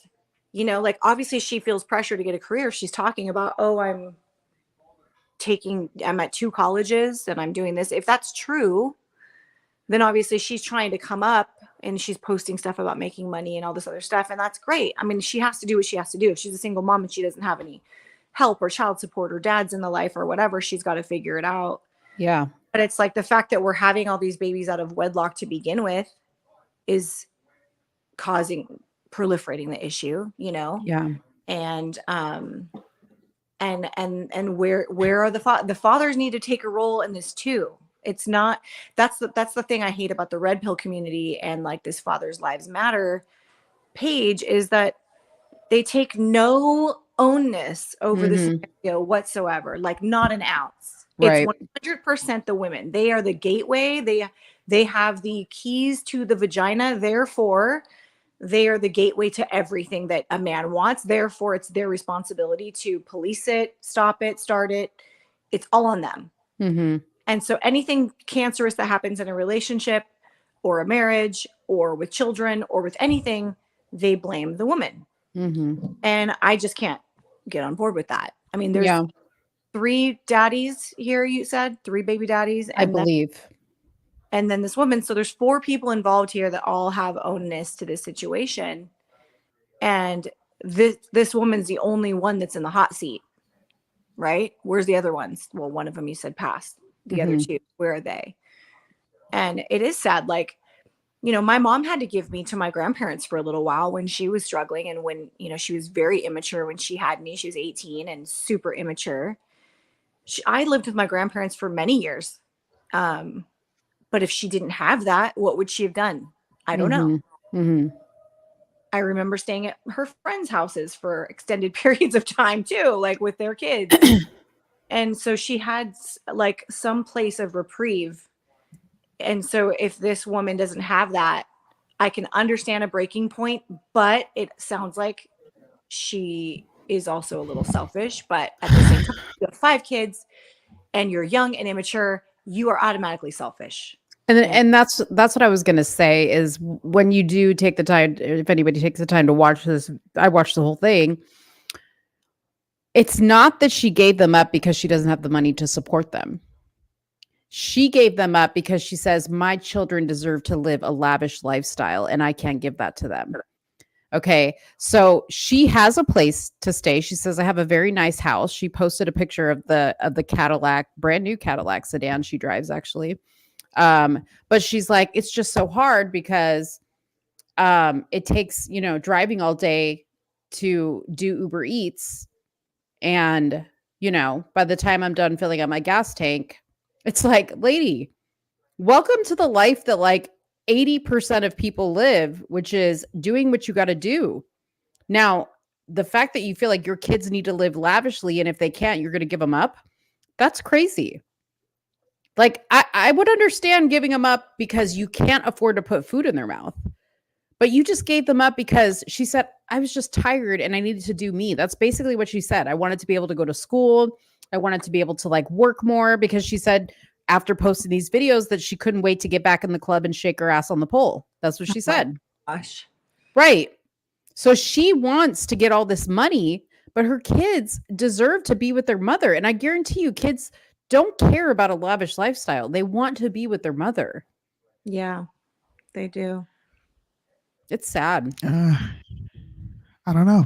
It's the most important thing of all. That's the most important. You know, again, there's a cancer in our society. We glorify Hollywood. We glorify lavish things, as you just mentioned, lavish things. We glorify these things instead of glorifying family units and absolute love and unconditional love and cuddling with your kids and making memories that are free and all of the things that money can't buy and that money never brings. Never brings you happiness. I mean, look at all the wealthy, rich people in the world and look at how absolutely miserable they are. So this is something that I feel like we need to correct course in society and get back to a place where we understand what's actually valuable and what's actually going to bring this mother some fulfillment, which is like once she figures out A, who her Lord and Savior is, and B, like where actual security and love and happiness and joy comes from, which is not from money. And she's got it all wrong, you know? Right. Yeah. What were you going to say, Soonie? I don't think she is the best thing for them. No. I think definitely not the way she is. No, but a regular mother would be, right? Yeah, a regular mom would be, but these kids are better off without her. And I'm only saying this because I'm using anecdotal experience here. You can really fuck your kid up by trying to prove something to yourself, if that makes sense. While you're trying to prove something to yourself, make sure you're being 1000% honest with yourself about where you are. I guarantee you she does this type of shit in front of her kids. I wouldn't be surprised if that's one of her kids recording her doing that shit. Probably, so, right? I'm glad that, you know, CPS and that whole system is disgusting. You know, there are more kids who face sexual abuse in those situations than not. And I'm hoping that that's not the type of fate that those kids face. But who knows if they were who knows if they weren't already facing that in her care, given she's going around with a bunch of different men You have Yeah. 5 children, 3 different dads. You're staying in abandoned homes. Who knows what these kids went through before this is her final time just saying, you know what, I quit. I am happy. I am. I've seen my family alone. Okay. And I'm not saying that my mother and my aunties, they didn't do the best that they could. They did. But if I could go back and change my life and change the set of circumstances that we were put in, 1000% I would. I would. And I wouldn't think twice about it. And I would hope that my mom wouldn't think twice about it. Like in what like I way do you said, mean? Like what would you change? I wish my mother was more selfless. I wish she would have I don't want to say she didn't always put her best foot forward because I'm not trying to bash my mom here. But I wish she was more intentional about being a mom instead of me just being around for the rodeo, if that makes sense. I was kind of just there while my mom was living. Like my mom got remarried. My mother got married when I was 11. Prior to that, I saw my mom with several different guys. I saw all those guys disrespect her in some sort of way. Those guys moved in, they moved out. They were there, they weren't there. Okay. And me just being there, I had to watch my mom go through all this. And as a result of her going through this, she then took a lot of these frustrations out on me. And I wish she would have been more intentional. You're like, you know what? I do have a kid. Let me focus on this. Like, be less selfish and be more selfless. Sacrifice something. And because I can see that this woman is not willing to do that at all, those kids, in my opinion, are in a far better position. Yeah, for sure. Like if I could have lived with one of my aunts for a few years, you know, while she figured out what she needed to figure out, I would have been grateful. Yeah. That's what I mean. But like, I wish she would have done a little more, but we're here. I went through these experiences. I'm the person I am today because of these experiences. But you know, hindsight is 2020. And when you get older and you start having kids, you can definitely pinpoint where your parents just like really did a freaking number on you. Right. I just pray because she did choose where her kids went. I pray that she did a good job. Yes. Because she sure can't pick men, right? Yeah. So, you know, and I know some people don't know that this happens, but you know, people do sell their kids' social security numbers for tax purposes, and she could have worked out some type of deal. I don't know. I'm not gonna say, but like, I don't know. I don't know how she's doing all these interviews. There's tons of interviews. I mean, she is making her rounds. And that again speaks to the culture of do what you got to do to go viral. Like what's her name? Risa Tisa did, right? Like you're going to make your tragedy. Yeah. You're going to make your tragedy your come up. Yes. And yeah, this is just sad all around. So anyways, family member, like who ended up taking the kids? She didn't say who took the kids, but she said it wasn't her mom, it wasn't her sisters, because they had helped her a lot and they weren't going to be able to help her again. So that's crazy. They're probably sick of her shit is what it is. Like they're like, stop picking these guys. Yeah, but don't punish those kids, man. Like what do they have to do with their shitty mom? Yeah. Well, CPS is one of the most dangerous places for kids too. So I have such a bone to pick with them all the time. I've seen them do so many cool things. Yeah. And shame on them for not doing their due diligence and looking at this girl. And I mean, now that she's doing all these interviews, they should be like, wait a minute, maybe we do need to take these kids back in. But I guarantee you, CPS probably does not have the resources for these 5 kids. They don't. They're going to put them into a home where the adults in that home want to check, because I'm going to be honest, that's another situation that I have experience in. Yeah. I knew so many foster parents coming up in the church that were mean to their foster kids, like mean, but they collected a check. So I don't think I'm the right person to talk to you about this. I'm gonna be honest. No, I'm super biased on this. Same. I used to do mortgages a long time ago, and one of the guys that I did a mortgage for, I was like, so what is your profession? And I was taking down all of his information and stuff. And he's like, oh, he didn't really want to say what he does, but he had 5 foster kids all the time rotating through his house. And he was basically a full-time rotational foster parent that just did this for a job. His job was taking in kids, getting $750 per kid per month. And that was the income that he used to buy a house, was the $750 a month that he got for those foster kids. Fucking crazy, dude. Wow. That was his income. That was his only income. He had no other income. You'd be shocked, Mo, how many people do this, and especially in church. The business. That should be the one place where these kids find some sort of refuge, but it's not. And I imagine there's some trafficking that goes on in those situations of kids, like pornographic stuff. Tell you this. Who's monitoring? You know what I mean? The 2 boys that I knew growing up that were in foster cares are both flaming homosexuals.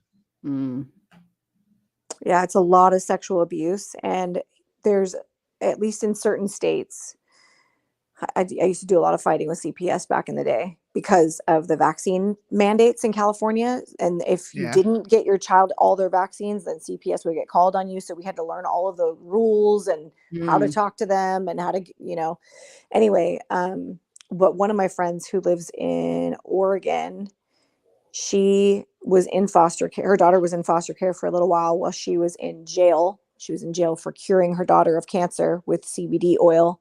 Long story. You sent me this story. Yeah, I remember this. It's a crazy. Actually, you guys should maybe have them on if you want. But so she was in foster care, and they learned the hard way that although they do background checks on the primary foster parent, they do not do background checks on any of the people who live in the house.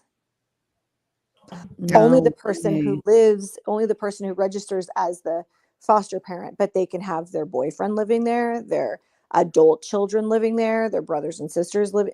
They can have all these random people living in the house and none of them get background checked. Only the primary foster parent. Yep. Dang. And it's so bad, she was molested. She was abused by the husband or boyfriend, one of the two, of the foster mom. It was awful. Anyway. But I mean, there's so many things wrong with CPS, and the fact that people do get money. I mean, obviously they need it, but it's like a catch-22. They need the money because how else are they going to afford to take in children that are not theirs? But at the same time, then people abuse that system, and then they take in 3-4 kids all the time so that they have a constant flow of money coming in, and they don't care about the kids. They just want the money. So it's a total catch-22. That's crazy. Wow. She's trash.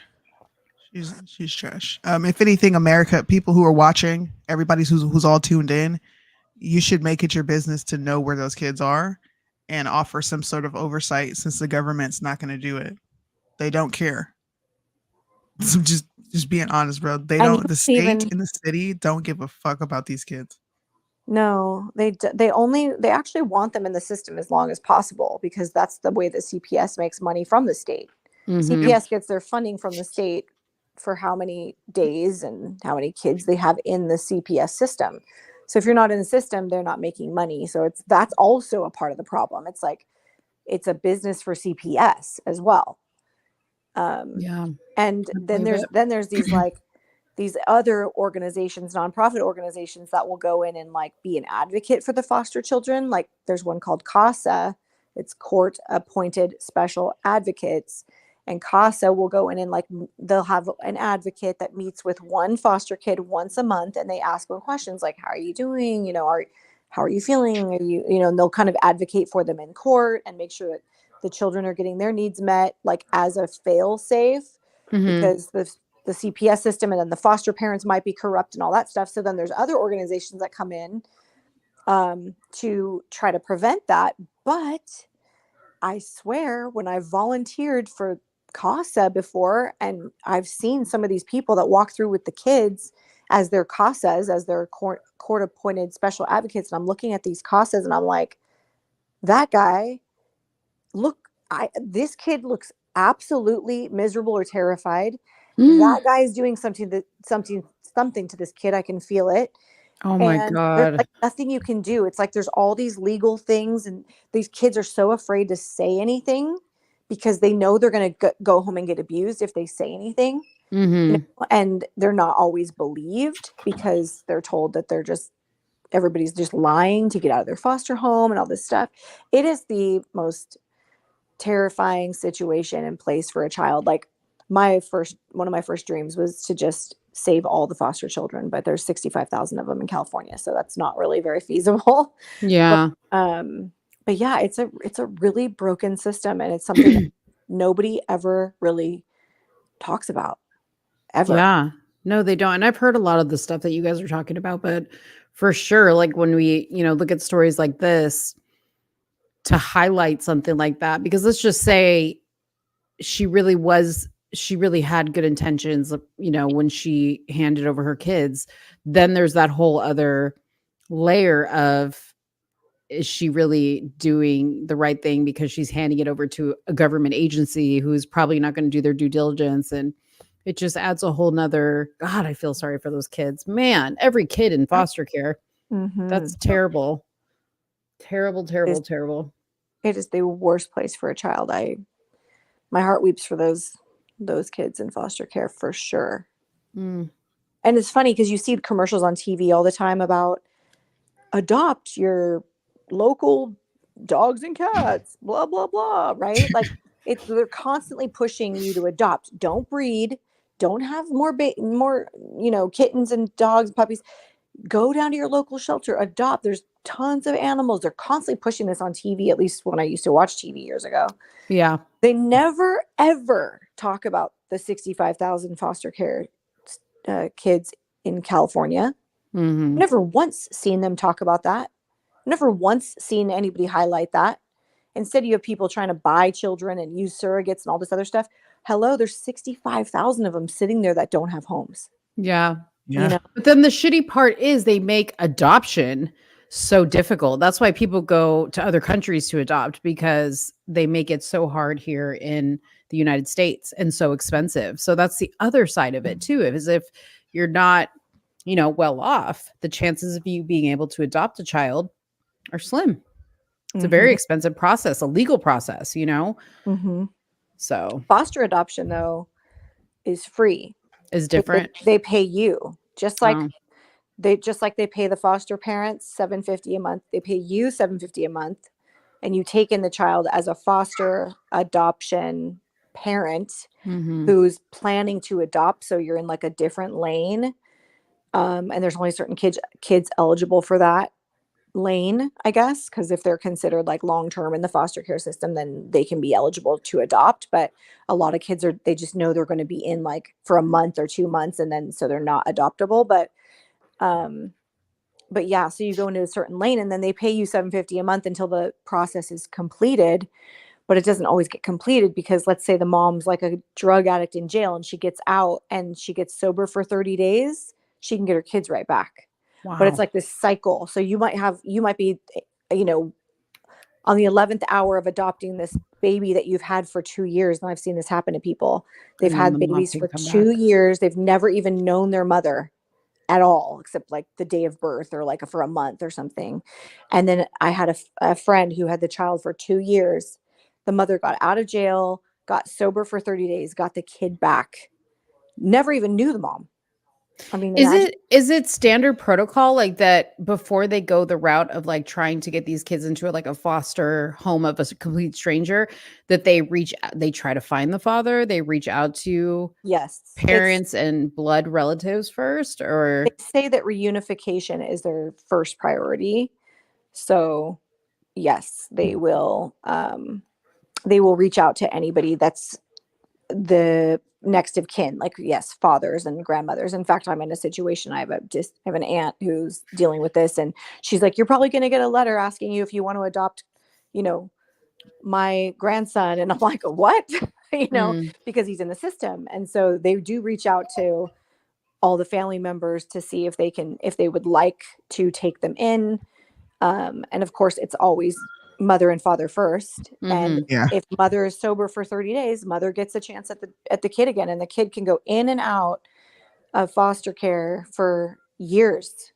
And it's so trying on the child, obviously, and the foster parents. So foster adoption is more difficult because of that. You have to deal with the potential of reunification. Right. But it's a necessary, like, it's a beautiful thing for people that can be foster parents and deal with that nonsense. Like, I commend them. For people who are good foster parents. Yeah. We need those, I mean, aside from just like the system itself, like dealing with all the hurdles going through the system, then you have to think about you're bringing, like, it depends on what age, right? Obviously, if you're bringing a baby in, but what if the baby was born to a drug addicted mother? What if you're bringing in older kids and you have kids and now you have a whole nother dynamic in your house? There's so much responsibility that goes into it, because like on the surface, I think, oh, like I would love to do that. I would love to like open my home to kids or whatever, but I consider it a responsibility, whether you birth these children or not. If you say you're going to help raise your kids or somebody's kids, it is a huge responsibility. So. Absolutely. Yeah. But it's just a shame that we are where we are. There are certain cultures, I think it's like the Asian culture, that they're like almost never in foster care. Like you never see Asian kids in foster care ever. Like you don't see them. In California, you see mostly like Hispanics and then a mix of like whites and blacks, but you never see Asian kids ever. And there's a ton of Asians here. So it's also like they take care of each other. They all live in one house and they're like, you're not going anywhere. Like we're all a family. True. There's like grandma, mom, kids, like great grandkids, sometimes all living in the same house, and they'll do that forever. And they're totally happy with it. Yeah. And it's some of it's cultural, but some of it is obviously economic. Yeah, it's crazy. Yeah. So I hope those kids are in a better place than with their twerking mother. Me too. I hope she doesn't get it back. I guarantee you she will. And she'll be back on social media doing the same song and dance. Yeah. But you know what, Soonie? Like, I was listening to you talk about your mom. And I had a very similar experience. My mom was sort of like emotionally unavailable and like not as present and didn't like really parent me as much. I was more like, I felt like I was just there whenever I could possibly be there or whatever. And we've healed from that. We've come full circle, and she's so proud of the person that I am, and she absolutely adores me, and she would give me the shirt off of her back. She's still emotionally distant, I have to say. But she does the best that she can possibly do, and she would do anything for me. If I told her I need you right now, she would drive 2 hours to come get me. She would do anything. But it made you like how strong and assertive and alert, like wise and all that stuff. It made you more aware of the outside world, because if you have to take care of yourself more, right, then you become more aware of the hyper aware maybe of the outside world, so that you could like protect yourself from anything else coming in. Man. I think it kind of made us like strong and vigilant and you know what I mean? Too like, strong. Yeah, true. But at the same time, it's like I see some of my friends that I grew up with who had like these like maybe helicopter parents or different parents that I thought I wanted. And my friends are like a mess. And I'm like, oh, well, maybe my mom. Maybe it wasn't so bad, right? Yeah, my mom. I mean, I went through hell in boot camp, like childhood boot camp hell when I was younger, but shit. Look at me now. I'm like pretty strong. I'm like a good person. It's like, I always say like the people that go through the most adversity and come out the other side, those are the stories of inspiration. If you don't have any adversity, and challenges. You don't have all of that. There's no inspiration to be had. Nobody's going to look at you and be inspired by you or awed by you. Like, you have to go through the fire and keep on going. Otherwise, you know, you're just another like NPC in this world, you know? But see, we're the anomaly because kids these days aren't allowed to do that stuff anymore because we coddle them and, you know, we have to make sure that everybody like goes through life as comfortably as possible. And, you know, see, I think that's a hang up though. That's a hang up that I have because I experienced, my mom was an only mother, my only parent. My dad was hit or miss. I had my aunties, you know, and my cousins, but there's nothing like your mom. I kind of overcompensate to where I'm in my kids' mix all the time. Now I'm not like, helicopter mom, what are you doing? You know, busting up in their room. I give them their privacy and I allow them to come talk to me when they want to, but I don't want them to experience hardships. I don't. Yeah, well, because of the struggle. It's not like that. I'm happy that I went through these things, but I'm also not happy about a lot of stuff that I went through. And I think, like I said before, if my mom would have it's like being a character in someone else's story. If I would have been a part of the main plot, I don't think I would have experienced what I did. That's the part that I want to save them from. I don't want to save them from life's mistakes, you know, your first heartbreak. Yeah. But everything else that I experienced is like, I am laser focused on their behavior. If they just seem off one day, if there's something wrong, that part, I definitely overcompensated, bro. Oh, because I'm like, you're not happy today. And you're happy all the time. I never see you in this house without a smile. What's going on? And they're usually like, Mom, bro, I'm good with it. Like, I know in their head, they're like, bro, would you freaking chill? And my husband's the same way. He's like, you gotta relax. Like, you're not gonna be there you're not super mom. I can't be there for every single thing. And that's what I want that. I want to be there. I don't leave their side when they're training. I'm in that gym. I don't leave this when my son is training. You know, if he wants to go to the park across the street, my head is like this. Where are you at in that park? Because if I don't see you at the park in less than 5 minutes, and I'm going to walk my ass over there and be like, hello? How is it again, Soonie? It's psychotic. But you know what? Like, and P wrote it here, you must allow your kids to fail. That is like the hardest thing because like none of us want to allow your kids to fail. It's so hard. But it is a necessity, right? But see, this is the thing. And you and I always joke about this because you're like, dang, dude, you were so bad. I was a bad kid. Like I was like stealing my parents' car to drive to like Tijuana, Mexico. Whoa. You know, like I had to figure out like how to get across the border. Karma, I lived close to the border, so it wasn't like that big of a deal. But like, you know, like I would go there and drink and then like come back. Like I drunk over the border. Like what would have happened if I would have gotten abducted in Mexico? Like, you know how many times I survived that? That's crazy. Well, dude, my mother would have beat my ass. You and I, Soonie's too young for this, but you and I grew up in the era of literally they had a commercial come on at 10 p.m. saying, it's 10 p.m. Do you know where your children are? Literally. And we didn't have cell phones, so they couldn't track us. No social media. I'd be gone all day, no food, no water, no money. Nothing. I don't even know how I survived. I literally don't. I was never home. Yeah. I was always taking the bus somewhere or like I had friends in high school, same thing. Cause I live an hour and a half from the border. We were driving down to Tijuana too. I don't know how I didn't get kidnapped. How did I not sit there? We're like the same age. I know. Bro. Yeah. Yeah, it's like so we like have all of this like boot camp knowledge that we had to live with because we had no choice. Yeah, like street knowledge. Like people think I'm such a freaking like dork because I am a dork now, but I grew up hard. Like I was like same girl people up and like I had to like live on the streets, dude. I was like that's how I lived. It was like on the streets. Now I'm like, oh, okay, we're not gonna do that now. We're gonna dress conservative and we're not going we're not going to Mexico to get drunk. Like what? No. Dude, oh my God. Like, First of all, I used to calm down. steal. I used to steal like the outfits I would wear to the club. I'd go like to the Charlotte Russe and I'd like steal the outfit. Oh my god, Dude. I cannot confirm or deny whether I've done that. Bro. But I was in me- somebody's gym at that age, 16, 17, 15. I was playing basketball.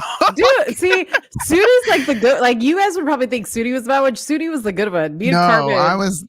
I was too afraid to do stuff like that because I know as emotionally unavailable as my mother was, she ruled with an iron fist. Okay. So if did I my got out of mom. line, I was getting my ass beat, bro. Dude, so did my mom, but I was like, I will take the beating. I'll take the risk. Okay. No. Dude, I one just time got my really mom good at found me not getting drunk. caught. You just I learned how to not get caught, but also I didn't live with my mom. Like Yeah. I didn't live with her for part of my life, so I was able to get away with stuff. And my grandma didn't want to deal with me. You know what I mean? So I was just like, okay, she's over there. She's at her friend's house, whatever. I would get away with stuff there, but I was still not a bad kid. I was just like you, Mo. I was going to Mexico with my friends in the middle of the night, or I was going to the mall and taking something so I could wear it because I didn't have any money. Like, you know, like I wasn't a terrible kid or a horrible person. I was just doing what I had to do, I guess. I don't know. Dude, one time my mom found me drunk on screwdrivers and she slapped my face while she pulled my hair up the stairs, and I was right back out there Bro. the next weekend doing it all over again. Bro. Oh, dang. Yeah. She Did y'all literally was like grow this. up in the church? Did you grow up in the church? No. Okay, maybe this. I had sex at a church. At Baptist, you need to not. My ears just No. No. Maybe it's just that Southern Baptist. My mother was Baptist. My mother was raised apostolic. I was raised apostolic for a little bit of my life, but I was in church from Monday to Sunday. Oh, wow. That's what our life was. No. I know she was bad. You ain't got to tell me. I can tell. You can tell when adults were bad as kids, bro. Dude, and P lived by the church, and I used to like stalk P from the parking lot of the church. What the world? I was crazy. I was crazy. I was too scared to do stuff like that. My mom put the fear of hell in me, you know. I was scared to do most No. things. I was like that. I would get my butt whooped. I was scared to do most things. So I would do things here and there when I got older, but I was scared. I would never drank or did drugs because my uncles would be like, if you drink or do drugs, I'm gonna kill you. And I'm like, See, I didn't do drugs. And they were serious. I didn't do drugs. I thought I was gonna drank. die. I was such a square. My family will tell you. Now they look at me and they're like, bro, who the fuck are you? You smoke? What? What's the Who are worst you? thing, Soonie? What's the worst thing you did as a child? Like the worst. I told you I plagiarized my mom's name on I got a bad grade. Boring. And I knew if I were to take this home, I would have never hung out with you. jacked You were up, bro. such a squirt. Like you. I was quiet. That's the worst. You I was plagiarized. I was a social kid, but with people that I knew. Like, I'm like how I am now. If we're in a room and I see you and Carmen, I'm going to come over and chop it up with you and Carmen. But if I don't know anybody in that room, I'm going to go sit at the table by myself and chill.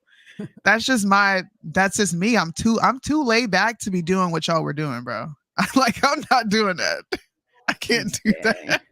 No, Oh man. And my mom watched a lot of Cops. She watched a lot of forensic files. So I would hear of women getting snatched or, like young kids getting, essayed and like unalived. So I was afraid to do stuff. Like if I leave and I sneak out and it's nighttime and my mom's not here, then I'm probably going to get snatched up. So I just didn't attempt to do stuff like that. Not me. I was like, wait, did y'all hear about the girl that they found dead over in Quest Haven? We should go over there at midnight and drive through with the lights off. Like that was me. I was that kid. You're crazy. I had friends like you, Mo. That's why I ended up in those situations. My friends were so mischievous, and I was like, "Okay, I'll come too. Okay, I'm scared, but okay, I'll go." It was fun. What's up, Marlene? What's up? What do you got to say? You gonna judge me? No, y'all talking about what y'all did as a child that's worse. Yeah, okay, I'm finna tell y'all what I did. Don't judge me. Okay, go ahead. What? I threw my auntie panties in the fireplace. You threw your Annie's panties? In a fireplace. Why? First of all, how'd you get your hands on your aunt's panties? because she was in there taking a shower, and she wouldn't give me back my phone because I had Oh my! You were one of those little badass kids. And I threw her pennies in the fireplace, and I said I want to see the flames. You know what? I take that back. I remember when the internet first came out, and I used to run my mom's phone bill up, bro. That's probably the worst thing I've ever done. My mom flipped her shit on me from being on the phone. Dang, Sweetie. Shut up, Mo. Shut up, Mo. I don't have sneaking out and going across borders. I would never steal my mother's car. No, I knew I was going to have the life beat out of me. I have something really bad. We were border crossing in high school. Yeah, we were international with it. Okay, I have something even worse. No. Okay, so our housekeeper, when I was like living in California, we had a housekeeper, and she lived with us. Okay, she was from One of them Mexico. little bougie kids too. Whatever. So her bedroom was like faced like the front of the house, and then like there was like a little window where her shower was, and that was like right next to her bedroom window. And she would always, she was from Tijuana, Mexico, so like she just like didn't pay attention to her window, and she would like leave it open. And I would charge like the boys in the neighborhood $5 for them to go look through the blinds at my housekeeper taking a shower. I know. Silence. It's bad. I know. But I had to make report. I was a hustler. See, I didn't do bad things until I was well over the age of 25. Oh, Mo. Right. Sorry. I thought you said you paid them. You said you charged them. I charged them $5. To go look. Yeah. No, I'd be like, hey, you guys want to see a naked girl? Because like my housekeeper, she's taking a shower right now, and she leaves her window open, and I'd be like, it's $5, so you could go stand by the window. Dude, I was a hustler. Sorry, I was the first pimp. I didn't mean to was pimping her. Soonie. No, you're fine. You were pimping your maid out, bro. Yeah, without her consent. What? I sure was. She don't care. No, I just said I didn't do all this bad shit until I was grown. Like the first time I really drank was when I was 25 for real. The first time I smoked weed, I was 27. Wow. Speaking of weed, my first weed brandy was at 13. So yeah, my mom wasn't playing them games with me, bro.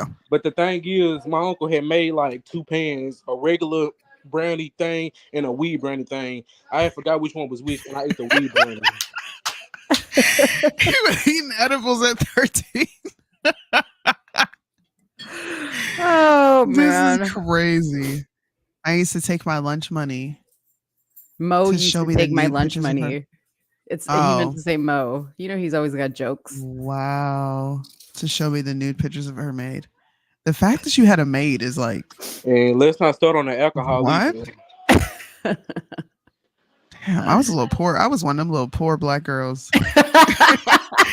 My mother was on freaking Section 8. We lived on 9th and Wallace, bro. Mo's over there selling pictures of her maids. I'm like the madam of Vista, California.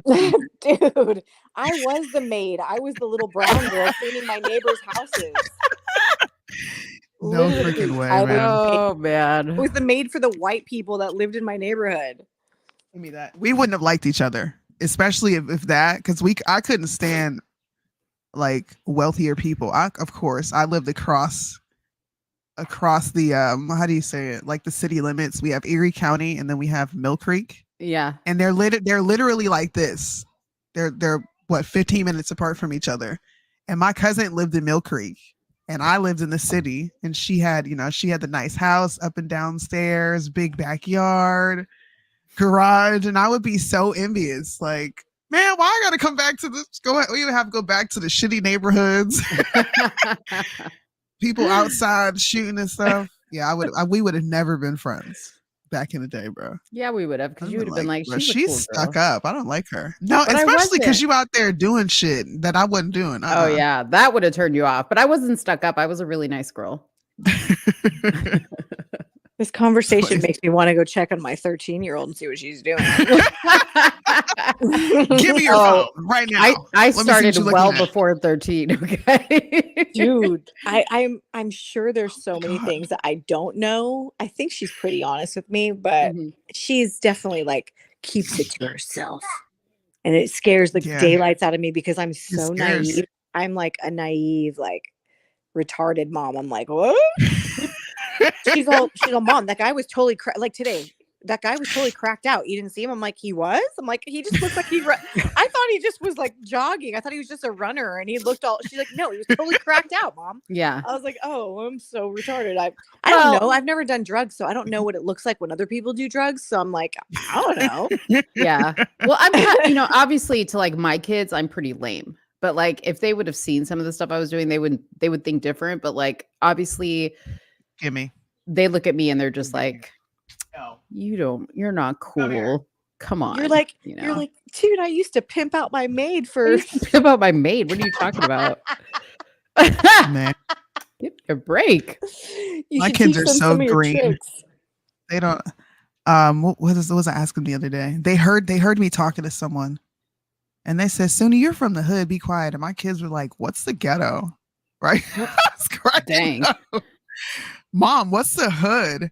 And I got really proud of myself that my kids have no clue what these things are. Like they don't know what the hood is. That's crazy. They you need to tell them. For what?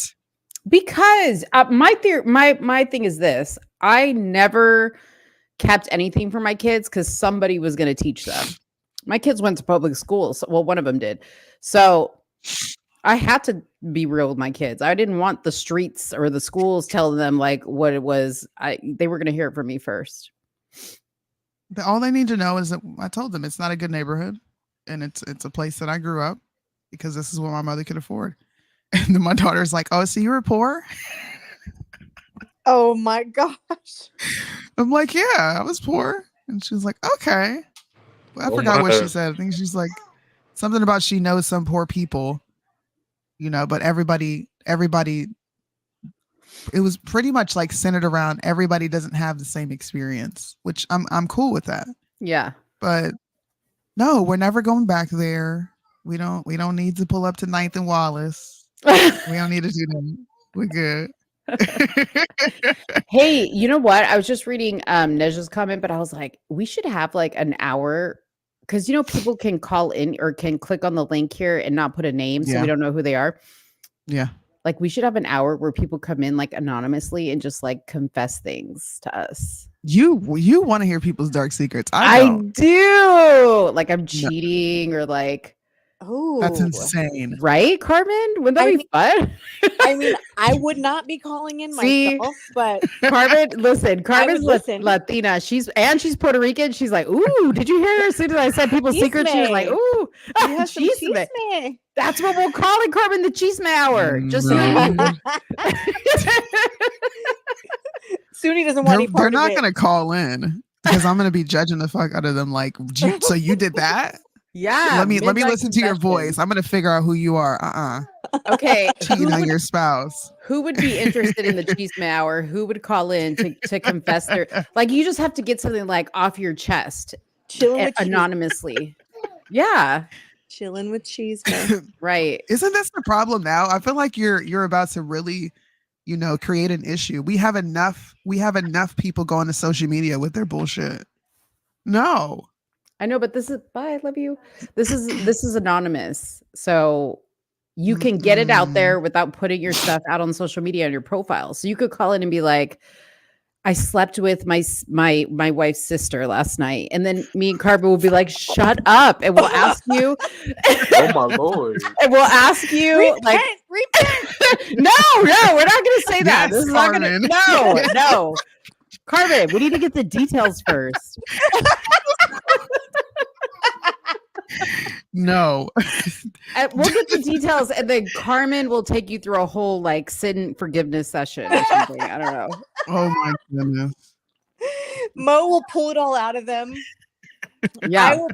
I'll be trying to conduct some healing and like talk them through the error of their ways That and would get be them to the other such a good side. show. And Soonie will be investigating them in the background. Oh my gosh. I'm tracking your IP address. I know who you are.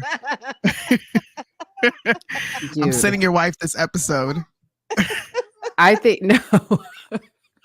Soonie, don't be a buzzkill. Listen, man. When you've been around just like immoral people your whole life and then you leave and you find out that there are just amazing people, you want to be like those amazing people. I'm sick of scammers and liars and cheaters, bro. No. I want families to be together.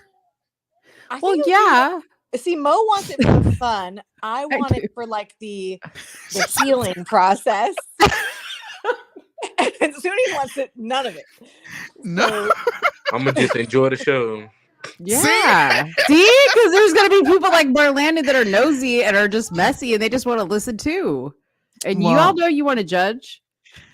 Fine. And look, I'm not gonna snitch, all right, but just know I'm like secretly judging you on the inside. I just want you to know that. The rules would be like instead of putting your name when you click on the link, you would put like confessing cheater, confessing something. Like whatever your confession is what your box will say. This is genius. We have to do this. I hope you do it so I can watch. We have to do it though, like at a late night hour. This is nuts. You're gonna have some real weirdos calling you. Exactly. But like that's like when people are coming back from the club, you know, like they made a mistake. Maybe they called that booty call they weren't supposed to call. I'm just saying, don't be haters, you guys. My mind. Does anybody else have intrusive thoughts where you just something is forced into your brain and you can't help but think about it? Yeah. I wouldn't sleep. I would not sleep well after listening to something like that because I would be thinking about all the disgusting things that people are hiding.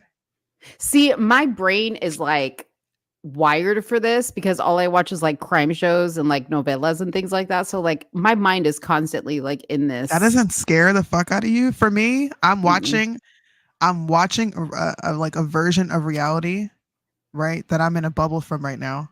Mm-hmm. But when I come home, those people could be living next to me. And it's like just the thought of this psychopath crossing paths with me. I don't like it. And this is why I'm the nosy neighbor that sits outside and watches everybody. I'm I'm just waiting to witness something. Nah, bro, I'll be in the house with the weapons. Like, hey, listen, FAFO, you want to cross the plains of my house? I'm gonna shoot the shit out of you. Come on in if you want to. God. You have too much reasoning. You have too much reasoning, Soonie. I can't listen. I'm wired like this for a reason. I cannot function outside of this. I would be a schizophrenic because everybody's gonna be the enemy. Well, everyone. Carmen, I know Carmen's down for this. Carmen's down for this. I feel somewhere in between both of you. It's funny. I'm the somewhere in the middle on the somewhere in the middle. You're the. This is going to be called Somewhere in the Middle After Hours. Oh my God. So how about Somewhere in the Cheese May? Somewhere in the we'll have like a whole series. Somewhere in the Cheese May, somewhere in the crime, somewhere in the. You know what I mean? What if you have someone call you and confess up to a murder? Oh, jeez. Y'all shit might blow up for real. Then we need Soonie PI on the trail. I'm finding your IP address. Soonie PI is hot on the case. Dude, that literally sounds like a movie. Two girls have a podcast crazy. Where people confess and somebody calls in to confess a murder. Confess a murder that they committed 20 years ago. Oh my God. And got away with. Whoa. Jeez. Yeah, this just took a dark turn. Now we've got boundaries here. We have to be like, okay, no actual crime. Right? Like moral adulterers. Like, I just want adulterers. Like a moral or ethical crime, but not like an actual legal crime. Yeah, exactly. Not like a serious. Oh, now y'all want to get all serious. Wait, not that far. I want some of your give me some of your guilty sins, but not all of them. Like keep all the rest of the stuff, keep it to yourself. No. Let's test it out. What if anybody people calling in for advice. Yeah, we could do that too. If anybody wants advice anonymously or wants to confess something, click on that link below. You don't have to put your face. You don't have to put your face or your name in the box. Woman. I think advice would be fun. I really think that advice would be fun. I actually wanted to have a podcast or like do lives where I just am like, if you need a friend or have anything you want to say, just do it right now. I'm here. Let's go. God, you know? I so want to do that. I would do that. That would be fun. See, I would do something like that. That would be fun. Anything advice. Except for Soonie, you're going to give like this wholesome, like. What? Why do I gotta be ratchet like the rest of y'all? I'm gonna be like, okay, before you break up, this is what you need to do. I can't help it, man. You're the mischievous one. Most mischievous one. People have us mixed up. I think it's because I am so assertive, right? Because I am matter of fact about what I say, because I don't back down. People think I'm the spicy one, and I'm actually not. Yeah, I'm really not. It's her. It's not even me. I'll be on here trying to really like, you know what? I want to see you do well in life. Mo's like, please give me some more details about what you did last month. Exactly. Go through his phone, girl. Yeah. Trust me. Go through his phone. Take a screenshot. Send it to yourself. Then delete it and delete it off of his deleted files. And then that's exactly what it would be. Oh, that girl chopped up in somebody's basement because that man about to go crazy. Wait, no, honestly, did you hear about this story of the wife finding out that her husband was on the the DL taking it up the ass? Yes, and I did hear about that. She found out, and he killed her and their entire family. I did hear about that. Don't be taking those screenshots, girl. You better sit down and mind your business. You have to double delete afterwards. Oh, look at Carmen with the experience. She said you have to double delete. I mean, I've been with twice. One or two cheaters, and I've had to catch them. Dang. The double See, I'm delete. so green. I think I'm glad for the Lord's mercy on me. I like being green. I don't want to know nothing about this kind of stuff. Naive. Oh, little Sue. I am. She's naive. I got street smarts, but nah. I don't want to be looking through phones and going crazy. Mark Landon said in our private chat, he said, Soonie's the straightforward one, Mo's the delusional, goofy one. Carmen comes off as the sweet one, but can be the mean one. Why do I gotta be delusional and goofy? Mark Landon, why are you always trying to come for me? Oh, no. What'd you eat today, Marlon? I forgot to ask you. What'd you eat for dinner? Lord. Oh yeah, Marlandon is our resident big back. What's up? He's our resident big back. I had some fried fish and fries. Oh, okay. You made it or you bought it? Did you cook it in Crisco? My cousin made it. We don't do Crisco. She cook it in Crisco. We don't. What y'all do? Y'all be doing that peanut oil, huh?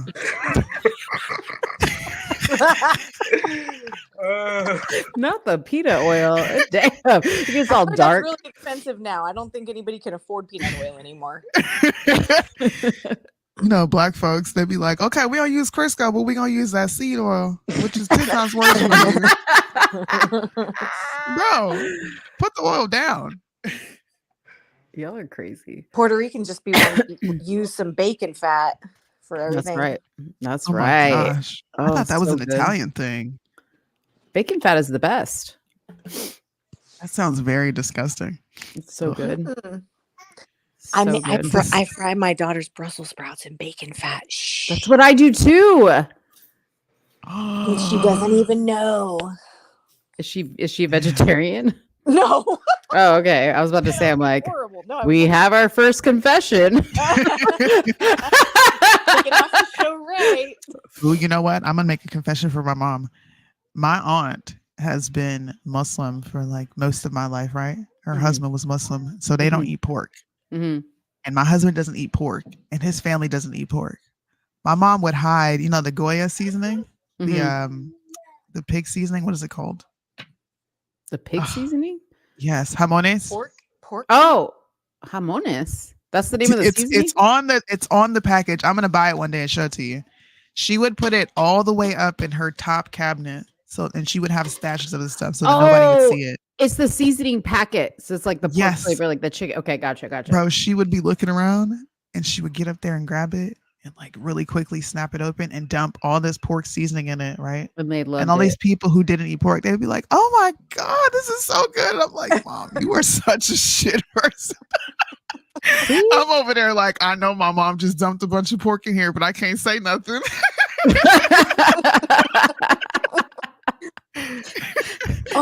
Then they all die and wonder why they didn't go to wherever the Muslims go. Allah or whatever. He's like, not today. Y'all ain't coming in here. Oh my gosh. Oh man. Look at Soonie with the confession. Wow. I know. I wish somebody could just call in with a confession really quick. Nobody wants to confess anything. You're going to test out our confession system. Come on. Let's give it a little swing around the corner. See how we do. I wish I had a confession, but I tell all my business all the time. Confession. Where'd Soonie go? It's so funny when I first saw you guys doing your podcast a while back or whatever, but you've got a really big, like all I see is your head, right? Yeah. All I got see a big is your head. Like, well, you have it right in front of your face, your camera, your camera or whatever. Where Soonie's like in the back. Soonie sits in this big ass chair and she looks teeny, like a little mouse back there. Like she's like, hi. I mean, obviously she's not that personality, but she looks that way. And it reminded me, I brought a flashback from that Men in Black movie. Where the little guy is like inside the head, the tiny little alien guy, and he's inside the head, and the head opens up, and he's sitting in the chair controlling everything, but he's like tiny. Did you hear this, Soonie? Did you hear that? No. Oh dang it! Okay, I gotta say it over. Okay, so when I first saw you guys on your podcast, Mo has like a big screen of just her head, right? And then you are sitting in this room and you're pretty far back from the camera or whatever. So you look tiny compared to Mo. And you're sitting in this chair and you look like you've got all the controls, like all the things. And it gave me a flashback from the Men in Black movie where like the alien head like opens up and there's like this cute little alien in the chair controlling everything. That's you know what I'm talking about? Yes. When they peeled his head back. Yeah, he's got all the controls and everything. And he's the one, he's like the cutest little alien, and he's like tiny in this big chair, like controlling everything. And I don't know why, it just made me think of that.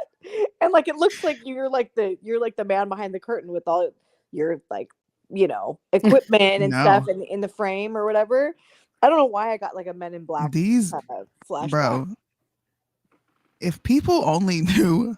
Some of these bright ideas are Mo's, and I'm the one that's like, no, I don't want to do that. And she's like, Soonie, come on. Oh my God, would you just try? And I'm like, bro, I really don't think this is a good idea. But then it turns out to be a good idea. And I'm like, all right, we should do that again. I'm one of those people. Yeah. You try to get me to do something new. I'm like, nah, bro, I'm good. And what I do is I spring it on her like right before the show. Last minute. She doesn't have much time to think about it. And I'm like, okay, so this is what I was thinking we could do. And then she's like, when do you want to do it? Like tonight on the show. And then she's just like, okay, well, I'll just follow your lead, I guess. Hey, wait, did you guys see this Prince Charles portrait? Doesn't it remind you of the Vigo portrait from Ghostbusters? I don't know what that is. That seems like it's before my time. Okay, so this is Prince Charles' portrait that he just unveiled. Yeah.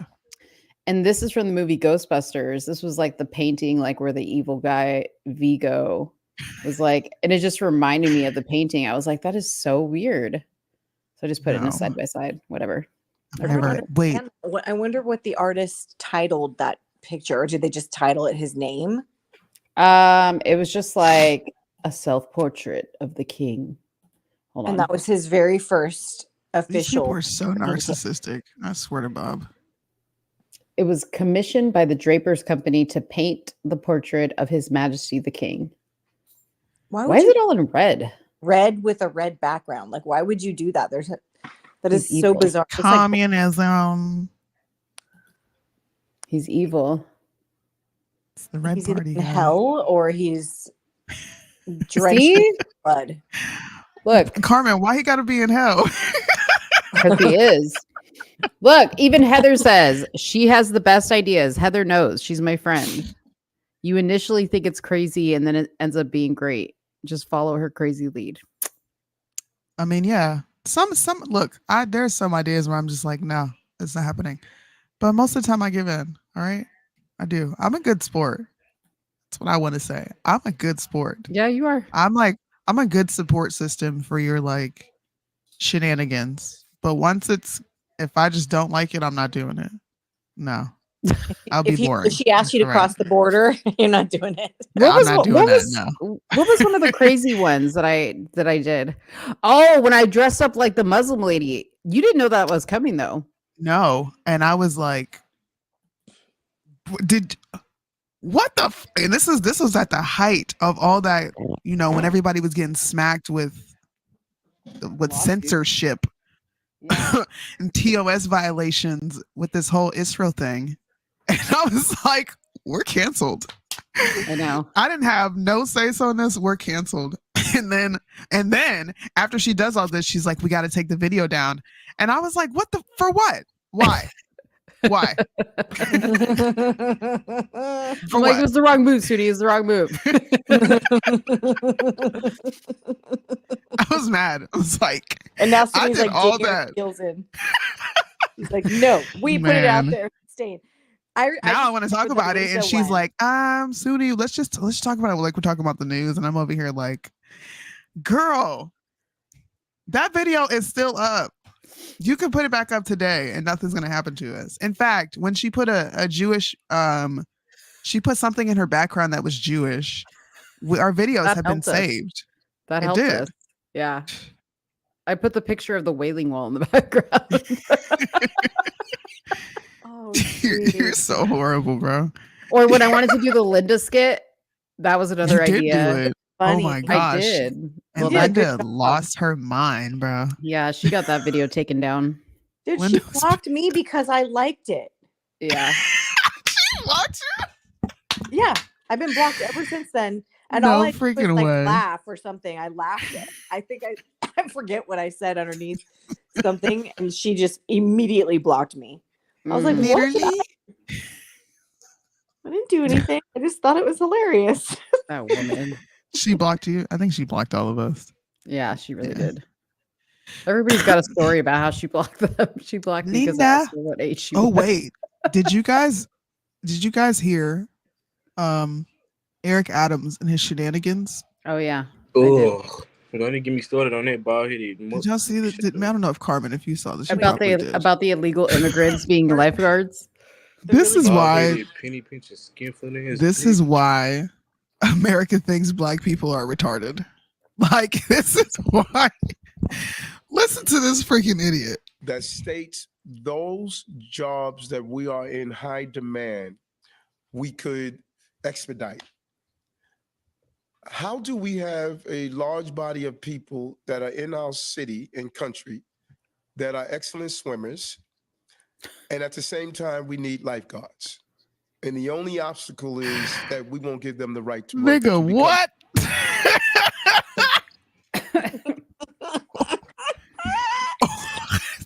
So, which race is he talking about? What is he? Who is he talking about? Listen, he ain't talking about black folks because we can't swim according to the narrative. First it was Kathy with the y'all don't know what a computer is. We don't know what computers are. Dude, we don't know how to use the internet either. Now we can't be lifeguards because apparently we can't swim, and we gotta give it. We gotta give it to illegal immigrants that's coming across the border, bruh. Like, this is why they think we're so dumb, y'all. This is why they think we don't know what computers are. Yeah. What? And they just going right along with the shit. We got able-bodied people who swam across the Rio Grande. They know how to save people. Half of them people drown. What are you talking about?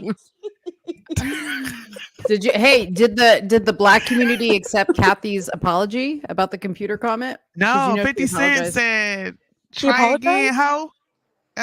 No. She can't apologize for that. Because what black person do you know that don't know what a computer is? This is what I said. This is why our show needs to be a big show. So I can bring Kathy Hochul on and say, Tell me what black person you have ever met that didn't know what a computer was, Right. and go. And we're all going to sit here. I'm not moving forward with this show until you tell me. She And said people black better be able to children. come up. Wait, she said the Because I barely remarks were come up. seen. She said they ignored she ignored the reality that many black children are indeed familiar with computers and technology. Recognizing this problem, Governor Hochul issued an apology. So just the children? Only the children are familiar? I guess. Can we tell the truth? You know what? Y'all want to know who she talking about? She ain't talking about black people. She talking about the Africans over there with the big stomachs that's craving food. That's what she talking about. I don't know no black people who don't know what computers are. Maybe they don't know. Maybe because a lot of that land is not civilized over there. This is come on now. How much of Africa is actually developed? Let's be real. Yeah, that's what I thought.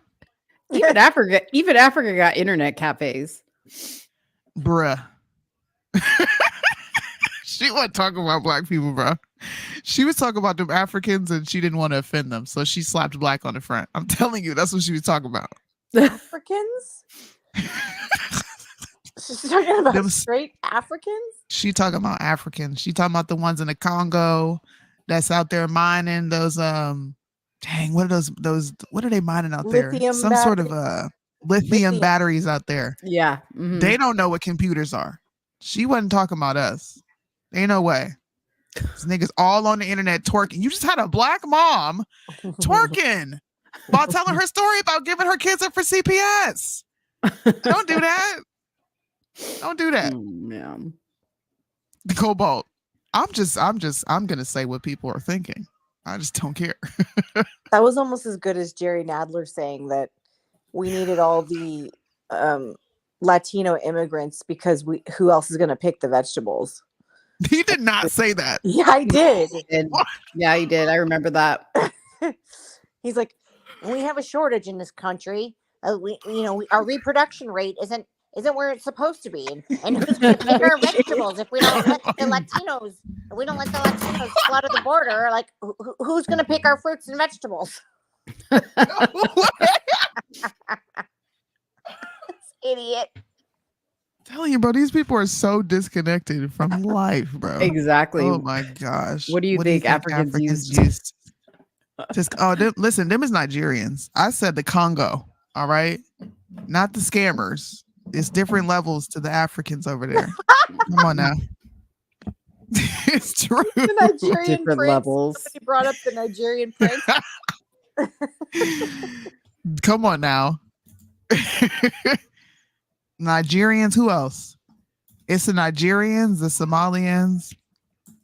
This what are they? They're from Senegal, the Senegalese people, and it's another one. Those are the scammers. The other Africans, they catch a bad rep because of them. It's just like black people in America. We're so diverse. It's not even funny. I had to ask the Googler. It says no African nation has the majority of regular computer users, and the number of users is low in Kenya at 12%, Uganda 11%, and Tanzania 6%. They don't even have Amazon. I just had this conversation. Oh my God. There's somebody named Chief on Instagram. He cammed up a scammer, okay? A Nigerian prince who was pretending to house children and was asking people for donations, okay? And this man said, well, because I called him out. I said, why you got them Africans up here scamming? He said, Soonie, we can send them mattresses, bro. All we got to do is go to Amazon. I said, boy, ain't no goddamn Amazon in Africa. Like, what are you talking about? Yeah, but they drop ship, Soonie. They drop ship. They don't have to have it in where? I don't know. They probably use Temu over there. Listen, that's when they reach out on the computer to that lonely white woman in the United States and they say, I need your address and bank account number so I can get my Man, you sent me the Jerry Nadler statement. I want the Latinas to be like, excuse me, all we good for is picking the vegetables. God Dude, damn. she really was talking about the Africans when she made that statement. I told you.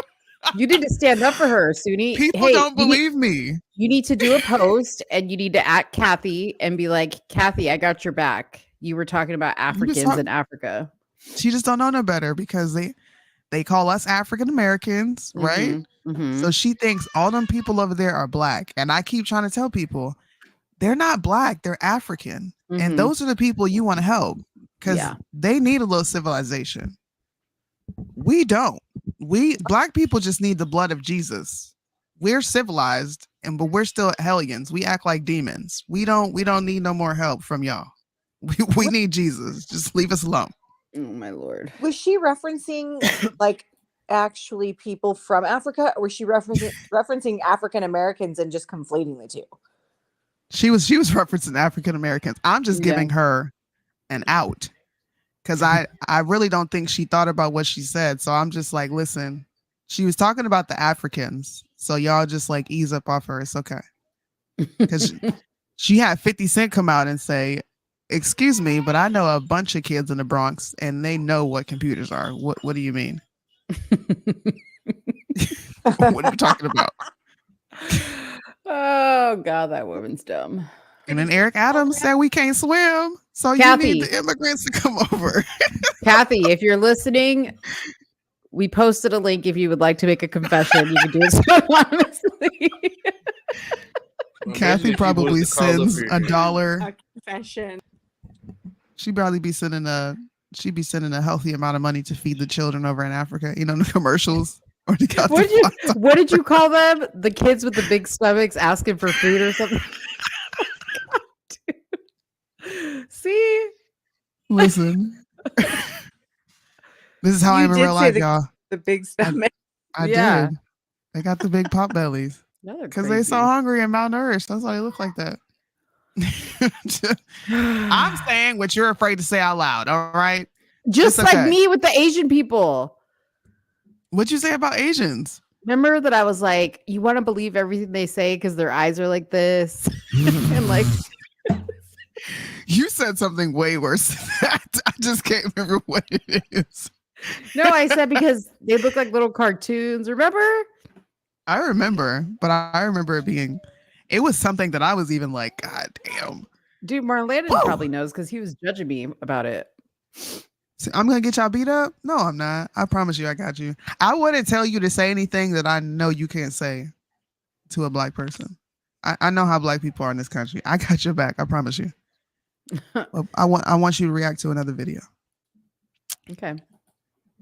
In America, you can be anything you want. Don't do what you're gay.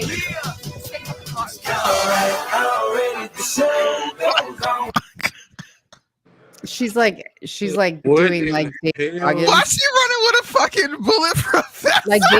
like David Goggins. She said stay fucking hard. That's what David Goggins says. Wait, was it a bulletproof vest or was it one of those weighted vests? Said, don't be weak and gay. That's really her thing. That's her like campaign video. A woman on a mission. Repeal the 19th. You should have never put this shit out. Why would you do that? Missouri Why? is big. Wow. Hey, what was the final? What was the final in Maryland, by the way? Well, Kimberly Klacik won the Republican nomination. Just I don't know if people knew that. And Donald Trump won 80%. Well, the 80% of the votes are in, and Donald Trump won 189,139 votes. Nikki Haley pulled in a whopping 47K. And of course, Biden won. She won't drop out. So they drop out was fake at first? What dropout? I think that was a formal, like I'm dropping out, I have no chance. But she did not endorse Trump, which means her voters are still going to vote for Trump. Now, I think I'm going to show you the numbers. I think this puts that ridiculous narrative to bed that Trump needs Nikki Haley voters. I thought that was really stupid that people were saying that to begin with. And then she gonna sit up and say, what he got to do to get her vote? Work hard or do something better or something to get her vote or endorsement, some shit like that? Yeah, she said he needed to work for it. Girl, fuck you and your vote. How about that? So she got 20% of the vote. Okay. 20%. She didn't even put a dent in anything. And she hasn't put a dent in anything. Nikki Haley lost every single primary except for one. I think it was. She won one. She barely won Vermont. And Um, DC don't count. she just drop out. But the more exciting story is how the hell did Kimberly Klacik win? How? She's not even been campaigning. I've seen nothing from her. I'm really asking. Don't give me that look. Don't do that. Kim, I'm asking. Our lines open if you'd like to make an anonymous confession. Girl, you know how she won. You forget what her name used to be? October, September, November. One of the two. Yeah. Well, I'm going to be a good sport. All right. Congratulations to you, Kimberly Klacik. You posted this picture with your jacked up lace front. Oh, we my can see the Lord. hump on your wig, ma'am. You got too much money to be walking around like this. Please fix it. Oh, you know what? I have a video of showing what she did to get the votes. Hold on one second. Do y'all think she's going to win? Do you think she's going to win, Carmen? No. In Here's the Maryland. video. This is how she got the votes.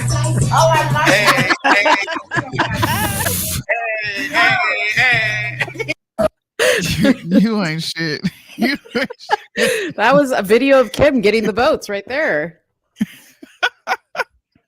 When I was at Mar-a-Lago, she was there like 2 years ago. It's been 2 years ago. And she was wearing the shortest I'm sure. shorts. Like it was like a tank. It was a suit. It was like a little romper suit. No, it was a suit. It was a 3-piece. So it was a jacket, a tank top, like a booby tank top, and very, very short shorts. And I was like, damn, girl. Well, look, I guess you can take the stripper off the pole, but Y'all believe the Senate the seat gonna stripper flip? out of her. But Are you serious? Ramaswamy endorsed her. Yes. oh man. Oh, come. That's I a good think look. she's gonna win. I'm sorry. I think she's But didn't going she to only win. So that's for the House of Representatives. Isn't there only like 30% of the vote out there for Republicans? I don't know. Let me pull that up. That's a good question. She's still running in the same place she ran before? Same district? I don't think she's changed at all. Well, you think the Senate seat gonna flip? I think she's gonna win. I mean, unless everybody in Baltimore is so fed up with the crime and the homelessness and the bridge collapsing, trash everywhere. I think it's that on top of her. She's been campaigning for 4 years straight. She always does her Red Renaissance event. Let's see. She got 63% of the vote, and she won with 21,612, and she beat. She destroyed the other GOP candidates. I'll pull it up. She destroyed them. Whoa. Well, that's not surprising, but I would be surprised if she won in the general. I guess her opponent is going to be John Zuski. So, Zuski. So we got 50, 55, 57,000 votes for him if you add up all the blue. Yeah. And basically 32,000 votes for her if you add up. So yeah, it's the same thing. It's like 30% to. She's going to get 30% of the vote. I see what you're saying. She's going to have to flip some of those other people, which is probably not likely. We'll see. This is why Y'all need to get rid of Roy Cooper.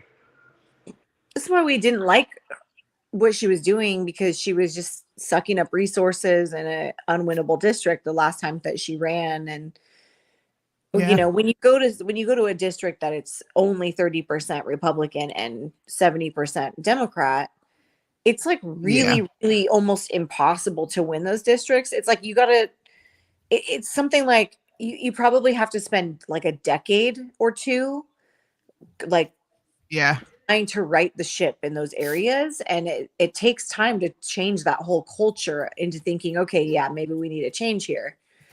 So it's not going to happen overnight. So it's not like, I understand some people should run and try to change the culture or whatever, but it seems like you're sucking up resources. And that whole red Renaissance thing, we looked into that and investigated that. It was like, that was like a total like sham. Like she raised it and then she never did anything with it. It was weird. I saw. Yeah. I don't know. I do. I didn't get involved in that. The case was dismissed after Kim Klacik sued Candace for I don't know how many millions of dollars, basically for defamation for saying she was a stripper, and Kim ended up having to pay Candace $115,000. So her legal fees. Guess what? It all It's not started though, defamation if it's true. Exactly. But it all started because she decided to like pop out of the side of her neck and say, I'm not this type of black person. Mm-hmm. I'm not like Candace. Well, I I stopped think paying attention after that. I think Kim also decided to just drop it because remember Candace then started saying, oh, and by the way, I think she was misusing campaign funds. And so, if you enter into a lawsuit, you're going to open yourself up for a whole lot of discovery. And I don't think she wanted that. Yeah. How many people have heard about the unfortunate shooting of the airmen in the state of Florida? Has anybody heard about it? I heard about it, but I did not look at it. I don't think I did. Okay. By the way, Soonie, I was checking Candace's page and it says yet another taunting post to you that says this year has been revolutionary and it's only May, much more to come. She got a gag order. I don't want to hear it. She can't talk about nothing. I don't want to hear it. Candace got my hopes up for nothing. You have been gone damn near 2 months and you have dropped nothing. I love that you're talking about this conflict over with, I'm not going to say which country I'm talking about, but the country I'm talking about is in fact a terrorist state. Okay. Thank you for doing that. But I'm going to need you to do a little more because the conservative big con train is still chugging along. You were supposed to destroy it. She was supposed to be Thanos with the infinity rings, bro. Like you were supposed to just come and right all the wrongs and you didn't. I'm never going to get over that. She'll be good for it. She'll come back. Maybe she can I think come you back have and a lot of start- enthusiasm. Maybe she can talk about a hypothetical fictional character named Schmandis who had this job at the Schmaley Wire. Maybe she will. I don't know. But she needs to hurry up because this is taking a little bit longer than I would have liked. But this a U.S. military member was shot in Florida. And shout out to Birdman because he was actually the one that brought this to my attention. Cops responded to a disturbance call.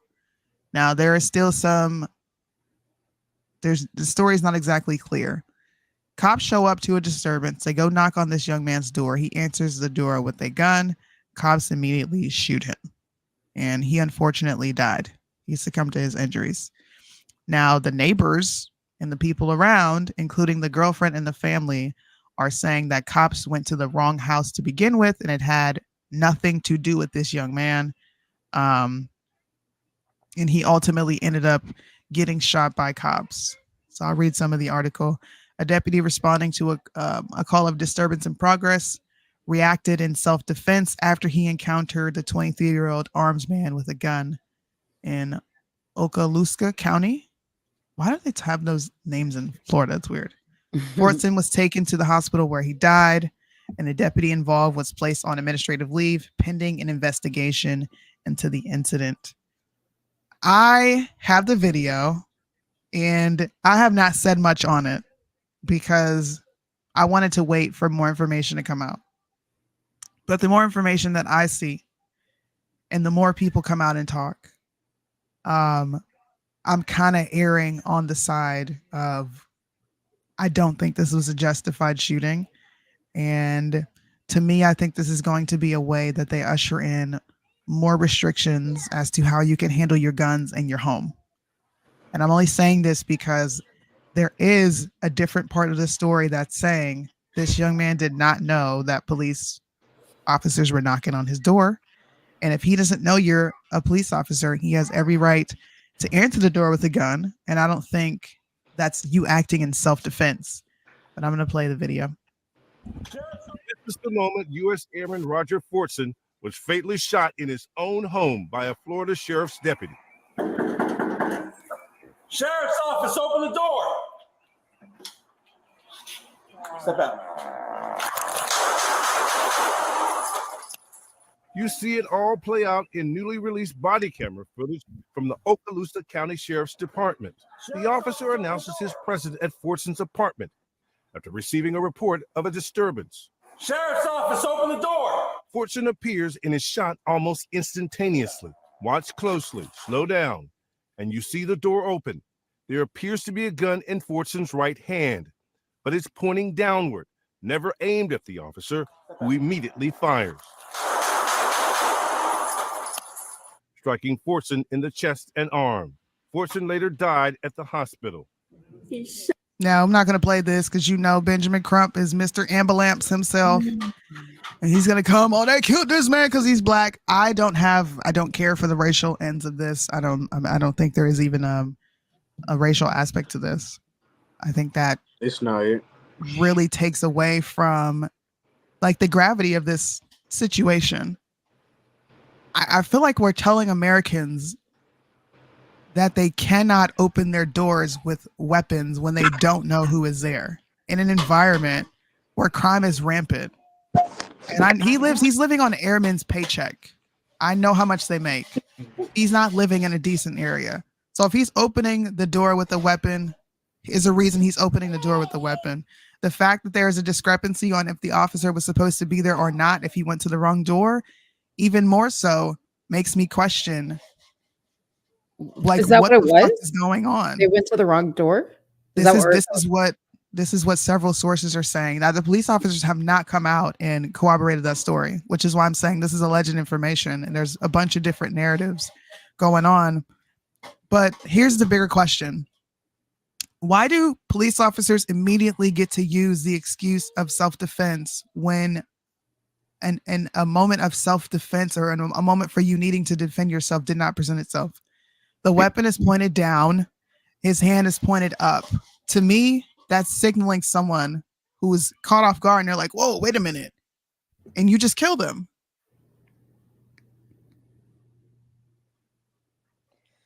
Like, what is happening? And that's it is odd, but that's the only video that they have so far. There's no other. This is the only video that they've dropped. No, they haven't dropped it. This came straight from the police department. The officer was by himself. There's so much that has not been put out. So I mean, I just have a question though. Like, yeah, did he not hear? I mean, the officer announced himself pretty loudly. Like, I would think that you would be able to hear, like, this is the sheriff's office, like, open up. And then at that point I might, how are you supposed to respond? You know, because there's so much heightened, awareness now. Like, what do I do? Like, I wouldn't even know what to do if I got a bang at my door and they said it's the sheriff's office open up. I'd be terrified. Like, why are they banging on my door? But I wouldn't bring a gun to the door. Like, I would be terrified. I wouldn't know how to respond, but I'd probably be like, can I help you? Like, what's going on? What's going, I don't know how, what is the appropriate response? Don't people have peepholes like where the officer can put, credentials or something up to the peephole? Like, I don't understand. Like, if that's what you're concerned about. Well, see, this is where the story gets shaky because the girlfriend was on the phone as this entire thing happens. She is saying he had no clue it was police officers and he just heard somebody knocking on his door. people who live in these apartments, they did their own.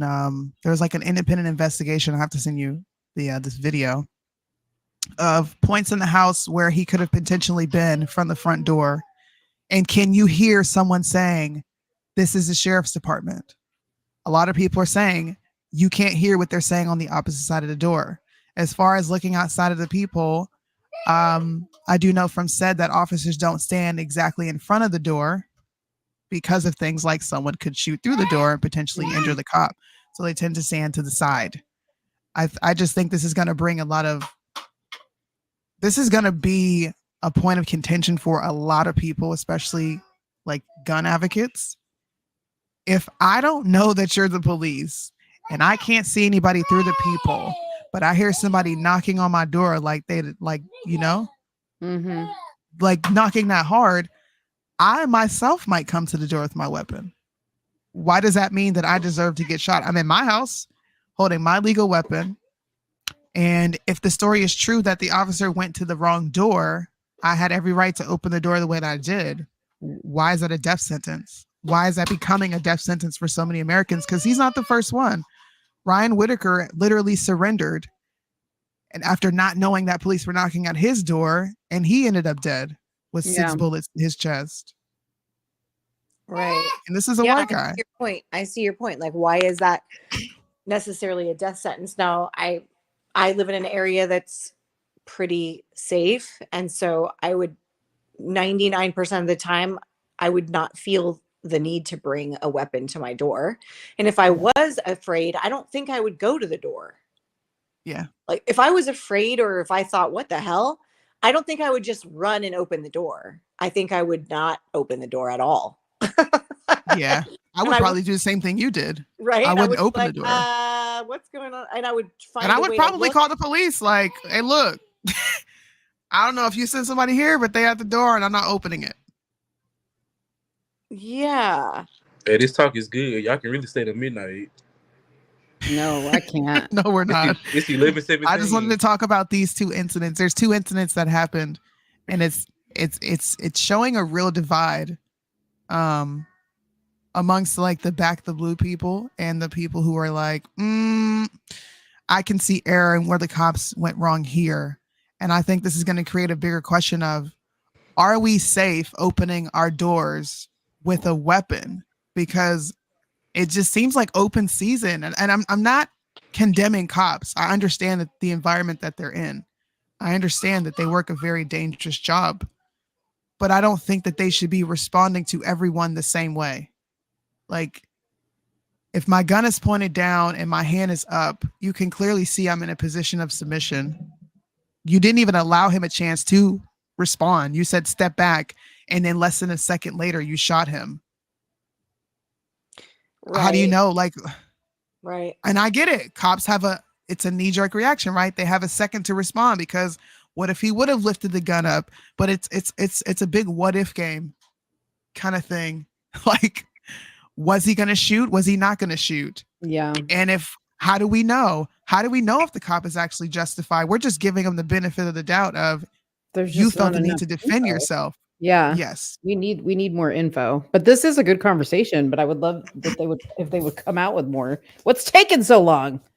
To me, when they take forever with situations like this, there was something that went wrong. I'm going to be honest with you. Mm-hmm. Majority of the media already made their mind up. You know, it got something to do with him being black and all that other shit. Yeah. And that's I hate that. I think that really dumbs down the conversation. We can have a real conversation. They're trying to further the divide between black people and the police. That's what that's about. That's always going to be the narrative. Yeah. Doesn't Ben Crump have enough on his plate? Like, how many cases can that man take at once? I'm surprised BLM ain't posted him yet. Well, someone made that point. It's funny that you say that because someone literally made that point and they said, let me get this straight. A career criminal with 8 stints in jail dies of a drug overdose in custody for allegedly passing counterfeit bills. Riots in cities burn, but an airman is shot to death opening his own door simply because he is carrying a gun in his own home, and it's fucking crickets. I have the same questions. Like, Where is everybody? There's 2 incidents that have just happened in this country that people are quiet over. There was another incident in Michigan State Police were chasing a young man with outstanding warrants. So he had a warrant for his arrest. They saw him at the gas station, attempted to apprehend him and take him in, and he ran off. Okay? He's evading the police. There's many angles to this video. So if you guys want to watch it, I will put it in the comment section or in the description so you can go back and watch it. But every angle you see, and I'm sorry to say this, but you see these overweight, out of breath cops chasing after him and they're lagging behind him. Okay. They're lagging behind him. He's getting away. And then you see a unmarked police car come in out of nowhere and hit him. Okay. Hit him. And he dies. He succumbs to his injuries. What type of police work is happening? Like, see, you get to hit people that ran? Yeah. What? And then I think in some state, it was in Louisiana where some teenagers had took a car and they was driving at a full speed and the police had hit them and they rigged. I'm trying to think about what state that was in. Was it Louisiana? I don't know. I didn't even hear about that. They was going I didn't even hear about that. 111. That's crazy. Yeah. But here's the other video.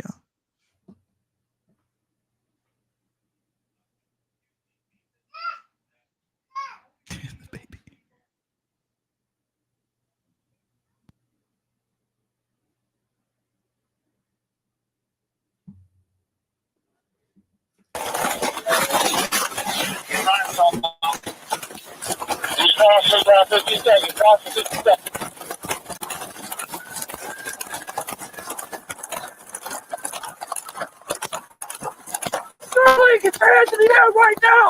You're about to get tased! Charlie!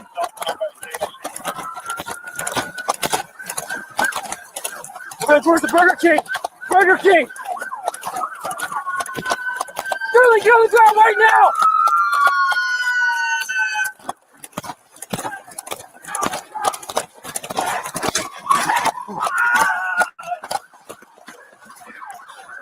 Dang. That's the, remember when I said these cops, there's 3 other cops behind him, by the way. And they like hit him and they like pinned him into the building? Yes. Dang. There's more to this video. I'm going to find exactly the point that I'm talking about, but it just to me, I don't want to say this, but I feel like we don't have a choice at this point. It's almost like policing in America, some police, I'm not saying all, it's getting lazier and lazier every year. Every year, to me, I feel like I'm watching cops do something egregious that is not in their use of force policy. Do you think it's getting worse because there's so many police officers that have quit and they've had to like quickly get new ones in there and those guys aren't as trained and as seasoned? I do. Mm-hmm. I know that's the case because I know police departments that have completely lowered their standards so that anybody can just join. Which is gonna create a shit show. Like it's not gonna bear any good results. It's happening in the cities, by the way. Sorry to interrupt. It's happening in this, like it's happening in Portland, for example. And Portland was like the hub of so much. This was before COVID, actually. It was the hub of so much Antifa action and just lawlessness, trans, like so much crazy stuff was happening in Portland. Like their motto is literally says, keep Portland weird. And so it's just, nobody wanted to be a policeman in the city of Portland. And so they completely lowered their standards to where like you wouldn't have to pass like the normal testing and you didn't have to have like the normal requirements and you could have tattoos in certain places that they weren't allowing before. Like they completely changed their requirements. And because they couldn't get people to stay on the police force in that city. Nobody wanted to be in there because it was such a shit show, and it was dangerous for the police, and they just get completely disrespected. And there's like a bunch of problems, and obviously, and then so I think if you have like these problem cities, let's say, and then you lower the standards for police because nobody will stay in those problem cities, then you have a double problem. Now you have like degenerate citizens and retarded police. And so now what? Yep. And That's they're exactly actually what's doing the going same on. thing with the military now too, sadly. They're doing the same thing with the military. They're completely lowering the standards so that people will join. Trust me, I know. You see the things that Oh yeah, I don't have to tell I you. see walking around, bro. It's ridiculous. But we can talk while this is on. Here's the actual video of the car hitting this young man. But to me, I'm just like, where is the outrage from law enforcement that actually do their job? Where is the outrage from citizens like you and I, right? Carmen, you just acknowledge there's a problem. We have horrible cities, and we have criminals who are able to run these horrible cities and air their grievances out to the point where good cops are quitting. And we just have people that are like, back the blue no matter who. And the people like me who are like, no, this is horrible police work. You actually need to do your fucking job. Because as far as I'm concerned, you are paid from my tax dollars. I'm not one of these people who wanted to, what was it, defund the police. I didn't call for that. So why are average citizens who want these cops around, why are we suffering and why are we doing so in silence? Why aren't more people talking about this? This is 2 incidents within the last month. This is not even a month ago that this happened. There's no national outrage on it. Not many people are talking about this. The whole airman thing happened. That was on the news for about 2 or 3 days. And now that's kind of died down. It's just, to me, it almost seems like when cops actually do something wrong is when people get quiet and they don't want to talk about it. They don't want to talk about the problems. But Tyree Nichols, he's a case in point. They completely circumvented the hiring process in that city, and they hired a bunch of hoodlums that ultimately killed someone who was in fear of his life. Like, what are these people to do? And why is this not a conversation? Why are so many people silent on it? I don't care if the person is black. That doesn't matter to me. Ryan Whitaker was white. And I bet you a lot of people don't even know who I'm talking about.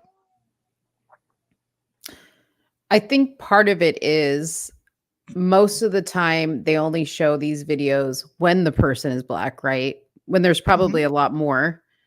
And I think that that's probably what detracts people from even wanting to engage in the conversation, because the whole race thing gets in there and people are just, I know I am. I'm sick and tired. Like, it's like once somebody's got it stuck in their mind that it's a racial thing.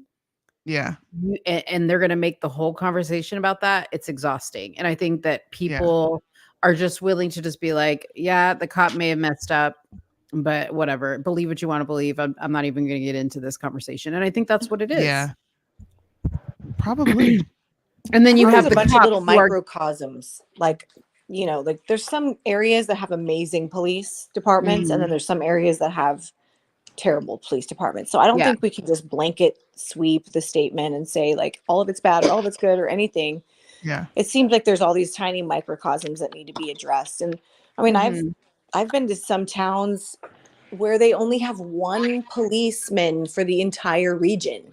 One guy for the entire region, And if you need him, he's going to probably take a few hours to get to you. So you better be armed and you better be able to handle yourself. So yeah, I feel like policing is so different in all the different states and all the different counties and then these little cities. And, but it's definitely, it's never going to be a perfect profession, but it should be better. And I agree with you, Soonie, like this could definitely start to kick off some some either legislation Mhm. or more controls or whatever. I mean, didn't it used to be, and I haven't studied this, but didn't it used to be that the people were the police, right? And then we Yeah, then in we their own formed police communities. departments so we could like basically hire out a private person to Mhm. handle it for us so we wouldn't have to do it. And then now here we are with police departments and stuff, and now we have like no control over our own personal security, or almost Yeah. no.